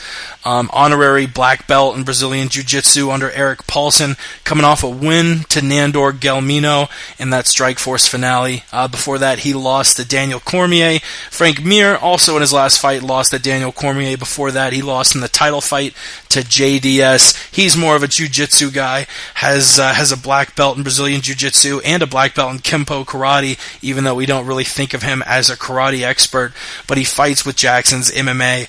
And this is a fight I think is going to be pretty close. Either guy wins. I'm not going to be that shocked. But just seeing him recently, you know, Frank is a guy who really excels when he's in the advantageous positions in the ground. I don't know if he's necessarily going to find himself in that many good spots against Josh. Josh is really, really excellent at clinching, and in Frank's last fight against Daniel Cormier, he spent a majority of that fight struggling with his back against the cage. I think Josh might even be able to take down Frank, and we all know he has suffocating top control. I don't think we necessarily see a finish in this. I think it goes to the judges' scorecards, and I think Josh Barnett takes it 29-28. But like I said before, either guy wins. I'm not going to be shocked. What do you guys think about the co-main?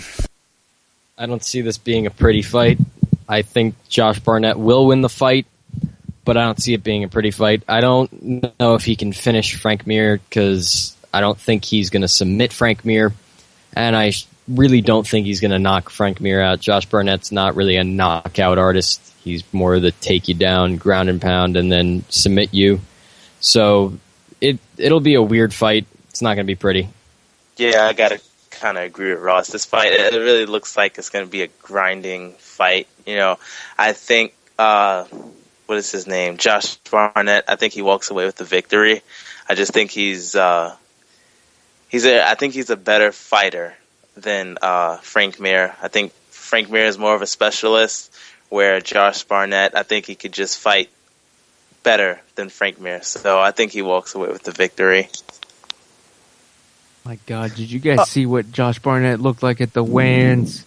It was a disgrace. He looked worse than Big Country.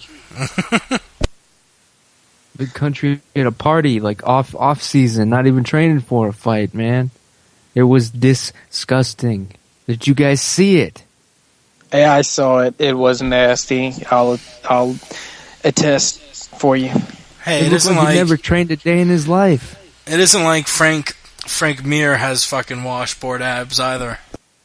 Yes, he does. Frank Mir looked great, man. Fucking Josh Barnett, man, he looked like some sort of drunken boater. Looked like somebody that would get into a fight with Donald Cerrone for no reason. He's out there drinking beers. Frank Mir has been weighing in at sub 150, 250. Sub 150? What the fuck? Sub 250. I actually only looked up the gifs of the stare downs. I did not see the Mir Barnett one, though. I didn't see what sort of shape both guys were in. Frank doesn't look as cut as his last fight, but I think he was too conditioned last time. If you can say, like, the weight cut was maybe, I don't know what he did last time, but he just didn't fight like Frank. But he looked good this time, and I am going to go with Frank Mir. I think Josh Barnett's going to knock Mir down. Mir's going to snatch up one of those legs, and he's going to tap Josh Barnett out, or he's going to break Josh Barnett's leg. Jake, you gotta watch the damn video. Josh Barnett, man, he didn't look right. No, man, he hasn't trained one day for this fight. I'm calling it right now. Damn, I mean, did he really look that bad? Terrible, man. He had rolls on his rolls, dude. And he was acting like it was a struggle, but he came in at 55? I forget what it was, 248, something like that. Just look at the damn video, man. He looks totally out of shape, like he hasn't trained in over 5 years. I'm looking at the picture right now. He's got droopy titties. His love handles are hanging over the back of his shorts. His stomach's hanging over. Big Country, man. Yeah, it's bad, dude. He even put his shirt back on for the actual picture, where he's where they got the gloves up with the actual face down, dude. Face off, whatever. A good sign. He his put his shirt biceps back on because he looked like such a fucking homeless bum. His biceps are smaller than Joe Rogan's. Yep.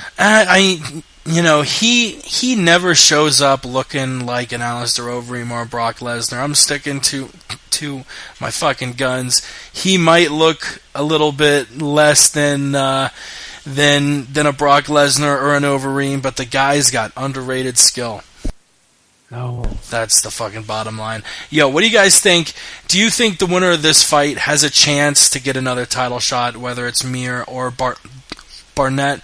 Or can these guys not keep up with the Fabricios, with the other guys at the top of the heap, with guys like Travis Brown, Overeem, obviously the loser of Kane, Dos Santos?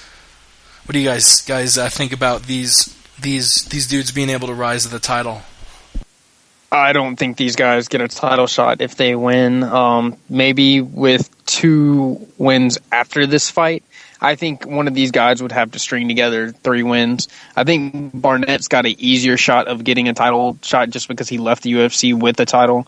But seeing how they both lost to Daniel Cormier, I think they've got to. I think Mir's got to win 3 fights to get a title shot, and I think Barnett's got to win 2. So I want to see Frank Mir fight Bigfoot Silva. That's who I want to see him fight. What the rest of Josh Barnett has a much better chance of getting a title shot than Frank Mir does if Frank Mir wins. Barnett's only loss since like 2006, since he lost to Big Nog, was Cormier, and Cormier's headed down to 205, so the division's open after Kane JDS. I mean, you got Verdum, but you need contenders. If Josh Barnett wins, he's 1-2 fights max away from a title shot. Yeah, Ross is right. I think Josh Barnett, he has a clearer path to the title than Frank Mir. I mean, if he wins this fight, I could see him, fighting 1 fight and then getting the title shot if he wins that. So I think Josh Barnett has the easier way to the title. Ramses, you still with us? You alive? Did you see Josh? Look at him. He's losing this fight. That's it. Come on, look at the picture. You guys are talking nonsense. Look at him. It's done. It's over. So if Mir wins, you think he's good enough to rise up and get another title shot against Kane or JDS? Nah, that's the sad part of it all, man. Mir's a jobber, and he's still going to whoop Josh Barnett's ass, man. This guy did not show. He's just showing up for 1 paycheck, and then he's back to obscurity. He doesn't want to be a tool or a slave. Josh is just not giving a fuck. Look at him. Look at the defeat on the scale. Even he was defeated there. Just look at it, man. Yeah, Mir's gonna get a win. That's it. Just look at it, man. Produced by the government. It's not a conspiracy theory. That's right. Really quick, I forgot to pass it around when we were talking about Mendez. If Mendez wins, that's 4 fights since he beat Aldo. Is Mendez 2 just a win away from a title shot? I really think it's hard to argue. I mean, Mendez, even right after he lost to Jose, most people said he was still a top 3, top 4 guy. I think it's sort of been the UFC's problem. They didn't really give him a great top 5, top 10 opponent until Guida. I mean, the last 3 guys he fought, Cody McKenzie, Yautsin Meza, and Darren Elkins, sure, the first round knockout against Elkins. I mean, he's finished all these fights within 2 minutes. He knocked out Cody McKenzie in 30 seconds, Yautsin Meza in 2 minutes, and Darren Elkins in a minute. I wouldn't be that shocked if we see another first round KO or TKO, even though it's unlikely against the guy as iron-chinned as Guida. I think Mendez, after this, give Lamas the next title shot. I would love to see a rematch between Chad Mendez and Cub Swanson. It's been a few years since they fought. Cubs come a long way. Mendez has come a long way. That would be a really fun fight. But you've really got so many guys at the top of the heap of the featherweight division currently. Mendez, it would be a shame if after Guida he had to fight 2 more times before. 6 straight fights to get another title shot. Come on. Again with this Guida fight. Mendez is alright, but come on, man. A win over Guida means absolutely nothing to me. Exactly. The UFC is doing him no favors. His last 4 opponents really aren't guys you go, whoa, he beat him? Like, Guida isn't bad, Elkins isn't bad, but you gotta be putting him up against the top guys, the Swansons, the Lamases of the division. And that's sort of why you have this problem. You have all these guys stocked up at the top of 145 who all want a title shot. Even Bendo is saying, "Oh, a super fight against Pettis or versus Aldo." I don't know. Pettis was gonna fight Aldo.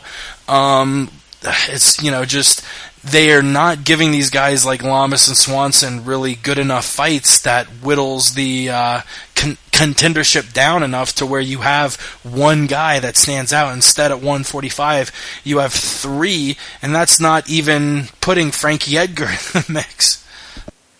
Yeah, you're right, Jake. You're very right. I mean, they're not giving. You're right. Chad Mendes does need to fight somebody in the top 3 or top 4. I mean, to really determine who should fight next for the title.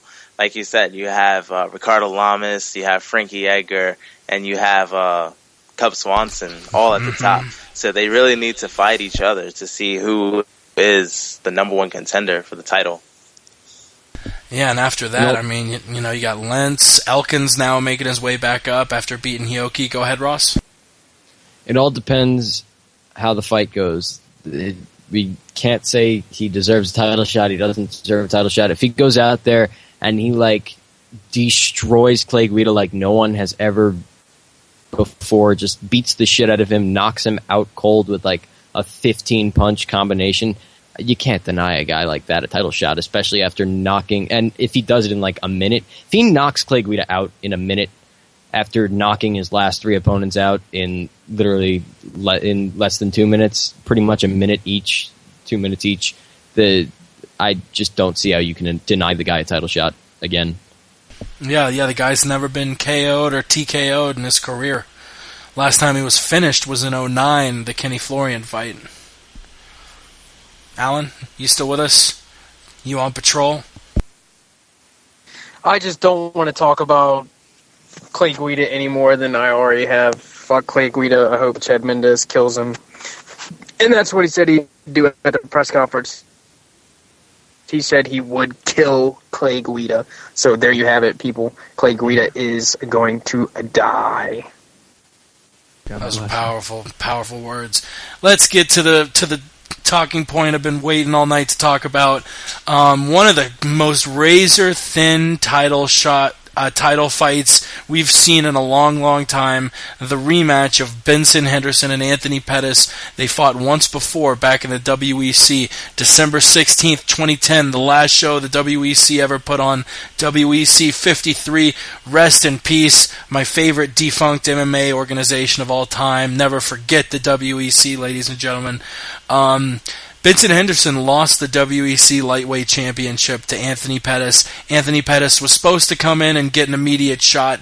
Instead, he got a fight against Clay Guida at the TUF 13 finale and lost. Both of those aforementioned losses, Benson to Pettis and Pettis to Guida, those are the only time either guy has lost in a long time. Since losing to Pettis, Benson Henderson started fighting in the UFC.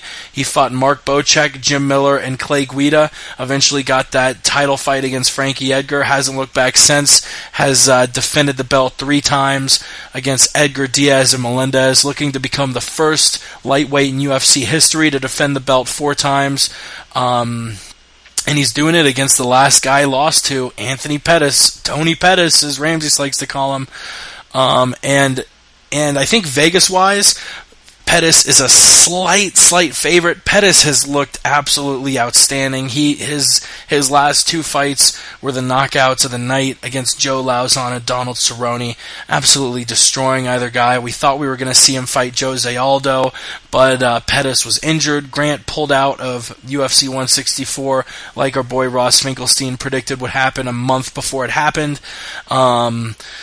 But man, just all this stuff going on. This plot line, storyline is about as thick as it can get. Tony Pettis and Benson Henderson had, they're not talking that much shit, but they obviously had a very contentious stare down. They're very anxious to fight one another again, and both of them are fighting with a chip on their shoulder. Tony Pettis wants the belt.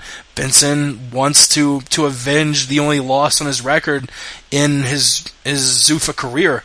Man, if I have to go one way, I'm taking a Benson split decision. 2 of his last 3 fights were splits. A fight against Gilbert Melendez was a split. Gilbert and Tony are kind of similar, not really carbon copies of one another, but very good strikers. Tony a little bit more of a well-rounded striker, while Gil is more of a boxer. Pettis could finish this fight. He could knock him out. In the first fight against Benson, he won the judges' scorecard in the 5th round for maybe the coolest thing we've ever seen in any MMA fight, the Superman kick, where he leaps off of the cage to kick Benson in the face and drop him. Man, I guess I'm leaning Benson split decision, even though my gut's saying a Tony Pettis TKO. Just looking at history, it's we know the judges like the style of Benson and Pettis' recent loss to Guida in 2011. Guida used wrestling to beat him, and Benson could do the same thing. He sort of turned into this boring fighter since he fought Pettis. I mentioned on the final round, before Pettis, Benson finished 10 of his 12 fights. Since he's finished 0 of 7. I guess I'm leaning toward the Benson decision. What do you guys think? We'll definitely pass it around a few times, talk about a few different things about this fight, because this is a really, really intriguing fight. But damn, I've been looking to break down this fight all day. What do you gentlemen think? I'll go first. This is an amazing fight, an amazing rematch. First fight was unbelievable, one of the greatest fights of all time. I keep saying it on every single podcast we do. If you haven't seen that fight, turn this off right now and go watch that fight. One of the greatest fights ever. I see this, I've been flip-flopping. I can't pick a winner, and tonight I have to pick a winner. I'm picking Anthony Pettis. I think he's going to win a split decision. He's going to edge the decision with his flashiness, and because he has the hometown crowd and the hometown judges, he will win the decision, split decision. I think this will end up, it's going to be very controversial.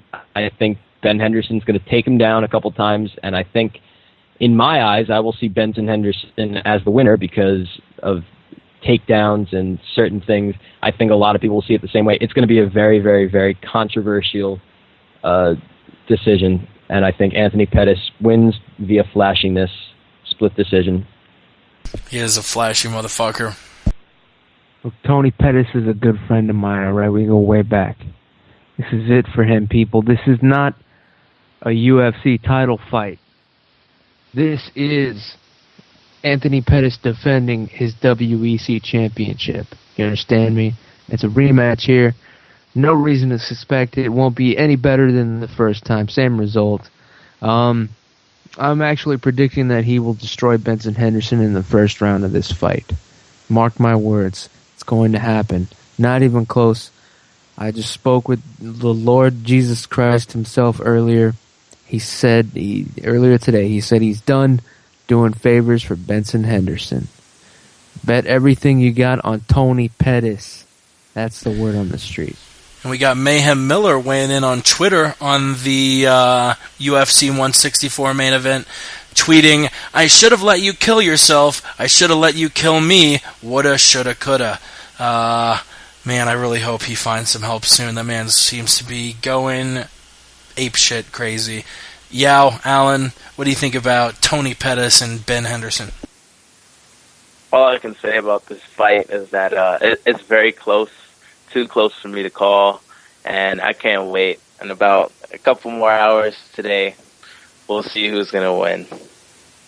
I guess I'm last. I'll go ahead and drop some, truth, since Yao can't bring us any more truth. Pettis is going to knock Benson Henderson out in their first fight.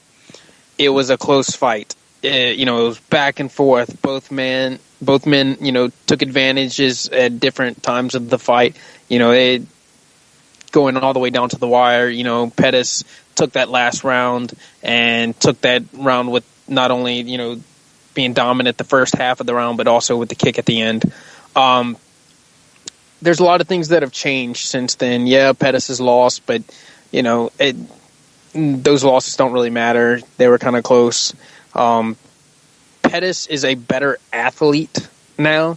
He's changed his diet, the way that he trains, exercises, lives, and he's also a better fighter. Benson Henderson is just a better fighter than he was. He hasn't developed in all aspects like Pettis has. I think Pettis had more, room to grow than Bendo has. And Bendo's last couple of fights, he's gone and shown that he's not willing to go out there and finish or win fights. He's out there to point the fight out and do what it takes to keep that belt, because like he said, he wants to beat Anderson Silva's record and be a loser and fucking point out everybody and see how long he can hold on to the belt, no matter how boring he is, or how many controversial split decisions he steals with his toothpick and his hair. So I've got Pettis, who is explosive. I think he's way too athletic for Benson Henderson, and I think he KOs Benson Henderson in the third round. Calling the third round, Alan Hamilton. Yeah, did you go yet? You with us? Yeah, the truth. Earth to Yowie. Yep, I'm here. I went. Okay, yeah, sorry, I've just been sort of following this mayhem thing on Twitter. Damn, I hope the motherfucker gets help soon. Yeah, so as far as Benson versus Tony goes, I guess we weren't unanimous one way or the other, but after this fight, who makes the most sense as the next dude to get a title shot? Is it Grant, because he just backed out? You have other dudes, oh man, I just X'd out of the tab. You have guys at light heavyweight. You got maybe Josh Thompson up there, Rafael Dos Anjos. Yeah, I guess it makes the most sense to put Grant in instead of a rematch if Melendez beats Sanchez. Maybe. What do you guys think? I believe that we'll see Jose Aldo challenge for the lightweight title next. Jose Aldo, yeah, he's said he's thinking about moving up if he wins his next fight. Shit, what do you guys think? Aldo, Grant, someone else? There's a reason they haven't announced the TJ Grant Josh Thompson fight that everybody thought we were going to see sometime at the end of the year, and that is because TJ Grant's going to get the next title shot. He may have taken a little bit of money to back out of the fight, but he was guaranteed a title shot as well. Ramsey, Allen, what do you guys think? A little bit of money. I think he took a lot of money. He took home a whole lot of money for backing out of that fight. And yes, whenever Anthony Pettis destroys Bendo, TJ Grant will be the next opponent for Pettis. Put it this way, Condit got 6 figures to step aside to let Nick Diaz fight GSP, and he got a free 6-figure paycheck because he ended up fighting anyway for the title next. So yeah, Grant got paid well, 6 figures. Ramses? Oh, yeah, I said I got nothing on this, man. I'm just looking forward to Tony Pettis being the new champion tomorrow, and then Benson finding out that Jesus ain't real. That's all I gotta say.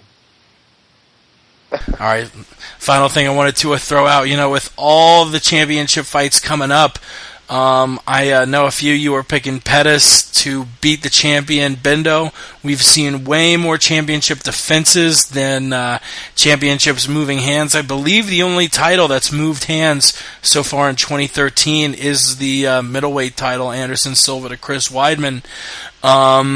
Coming up, are there any other title fights you see the champion losing? For me, and I'll spell them all out. I see Ronda defending her belt against Misha. I see Demetrius defending his belt against whoever. Barao isn't going to lose any time soon. Neither is Jose Aldo. I think GSP loses to Johnny Hendricks. And those are the only two. I see Pettis maybe taking the belt, and Hendricks beating GSP. As far as the other three belts, I don't see him moving hands anytime soon. I think Kane is the baddest man on the planet until we see otherwise. John Jones, obviously. Maybe Cormier, maybe. But in his next fight against Gustafsson, I don't have him losing. And obviously at middleweight, I got Chris Weidman retaining the belt in the rematch against Anderson Silva. What do you guys think about all these title fights coming up? Any titles changing hands other than the belt going to Tony Pettis? You guys are mighty chatty tonight.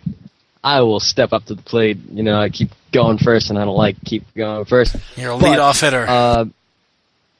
The only person I can see losing their belt this year, is other than Benson, is GSP. I think he has the toughest. He has the toughest fight, fighting Johnny Hendricks. Johnny Hendricks is relentless with the knockout power. I see GSP losing his belt this year. Other than that, I see everyone retaining. Yeah, I'm just going to be real here. I mean, I could see any of the champions losing their belt at any time. You know, GSP always says you're at one mistake to lose everything. So any of these champions could lose their belt. But realistically, the only belt I see changing hands in 2013, of course, Anthony Pettis taking the lightweight belt, and Anderson Silva redeeming himself and winning the middleweight championship back in December. Yeah, if I had to... Yeah, nothing this year, but Chris Weidman, he'll probably get dropped by, not Anderson, but within 2 fights defending his title, somebody will drop him. That's my prediction. Trolling hard. Alan, what do you think? I think that Johnny Hendricks, even though he looks fat and out of shape, is going to knock George St. Pete Boring Air out. And I also think that Ronda Rousey is going to take a dive, and Miesha Tate's going to win the title just so they can have a rematch because there's nobody else for Rousey to fight. I think that Silva is going to get his ass beat. I don't think there's any way that Weidman loses to Silva. I don't know. I think that's the only other titles I see changing hands. That's right. And I believe, unless any of you guys got things you want to talk about as far as the Bendo versus Pettis fight goes, we will play this bitch out. Thanks so much for tuning in. We enjoy the shit out of it. If you do enjoy it, definitely subscribe either on iTunes or YouTube.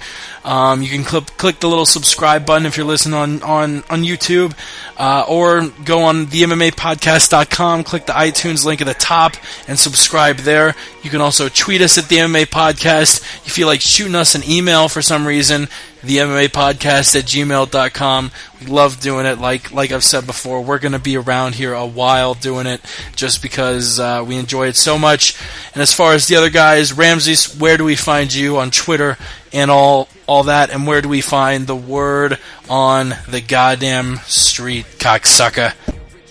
You gotta follow me on Twitter, the Aunt Jimmy Show.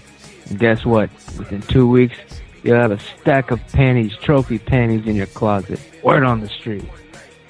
Hell yeah. Or another stack of trophy panties in Ross's case. Ross, where do we find you, the best Jew in the business? He's got all the panties in the MMA game. He's got Ariani's panties. He's got Brittany Palmer's panties. They're all spending the night over at his palatial mansion, his palatial Jew mansion in the Hamptons in New York. Where do we find you, cocksucker? You can find me on the Twitters at Ross Finkelstein, E before the L. I'm dropping posters. I'm dropping beautiful stories. I'm dropping big things. Follow me. That's all you got to do. That's right. You know who else you need to follow? The Olympic gold medalist, Yao the Truth, 10-time Abu Dhabi Jiu-Jitsu Championship absolute weight gold medalist, 25-time world champion. Yao, where the hell do we find you? Thanks for that. You can follow me on Twitter at Yao_the truth, YAO_the truth, and also follow Fight Parrot on Twitter for legit MMA media. And Alan, last but not least, he is patrolling the streets. He's keeping people safe. He's tucking your kids in at night because you're too shitty a parent to do it yourself. He's protecting and serving. Alan, where do we find you? You can catch me on Twitter at Westland Eagle AH. Yeah, Westland, just like where the man Chel P is from. Even though I'm not from there, that's my Twitter handle because I love it and I wish I lived there. Also on Instagram, same thing, Westland Eagle AH. And that's it. That's all I got. Thanks, guys. Hell yeah, thank you. Don't forget to check out MMA Mental. Don't forget to check out the Word on the Street podcast, the Final Round podcast. You can follow all those podcasts by visiting the aforementioned Twitters and MMAmental.com. We really appreciate the shit. This is our 58th episode. Next week, I'm not sure exactly what we're going to do. We did Monday and Friday this week because obviously there were a bunch of cards. Follow us on the MMA podcast and we'll let you know because obviously right now I'm not really sure when we're going to do the shows. But I know there will be a Sunday Word on the Street. There will be a Tuesday Word on the Street. There will be, I believe, a Wednesday Final Round, Ross, after the fight night next Wednesday. I have not decided yet. Well, follow him on Twitter. Yes, actually, I have decided. There will be. Yes, there will be. The Final Round this upcoming Wednesday, 12 Eastern. Don't miss it. Hell yeah. Don't miss it next Wednesday, the Final Round. Don't miss the Word on the Street. Don't miss MMA Mental. And, of course, the MMA Podcast. Like, subscribe, and all that good shit. Most of all, we like you. We love you. Thank you for listening. All the positive support we've gotten is awesome. I love you, especially, listener. Thank you so much. Till next week, we gone. Enjoy UFC 164. That's going to be a hell of a fight. We gone.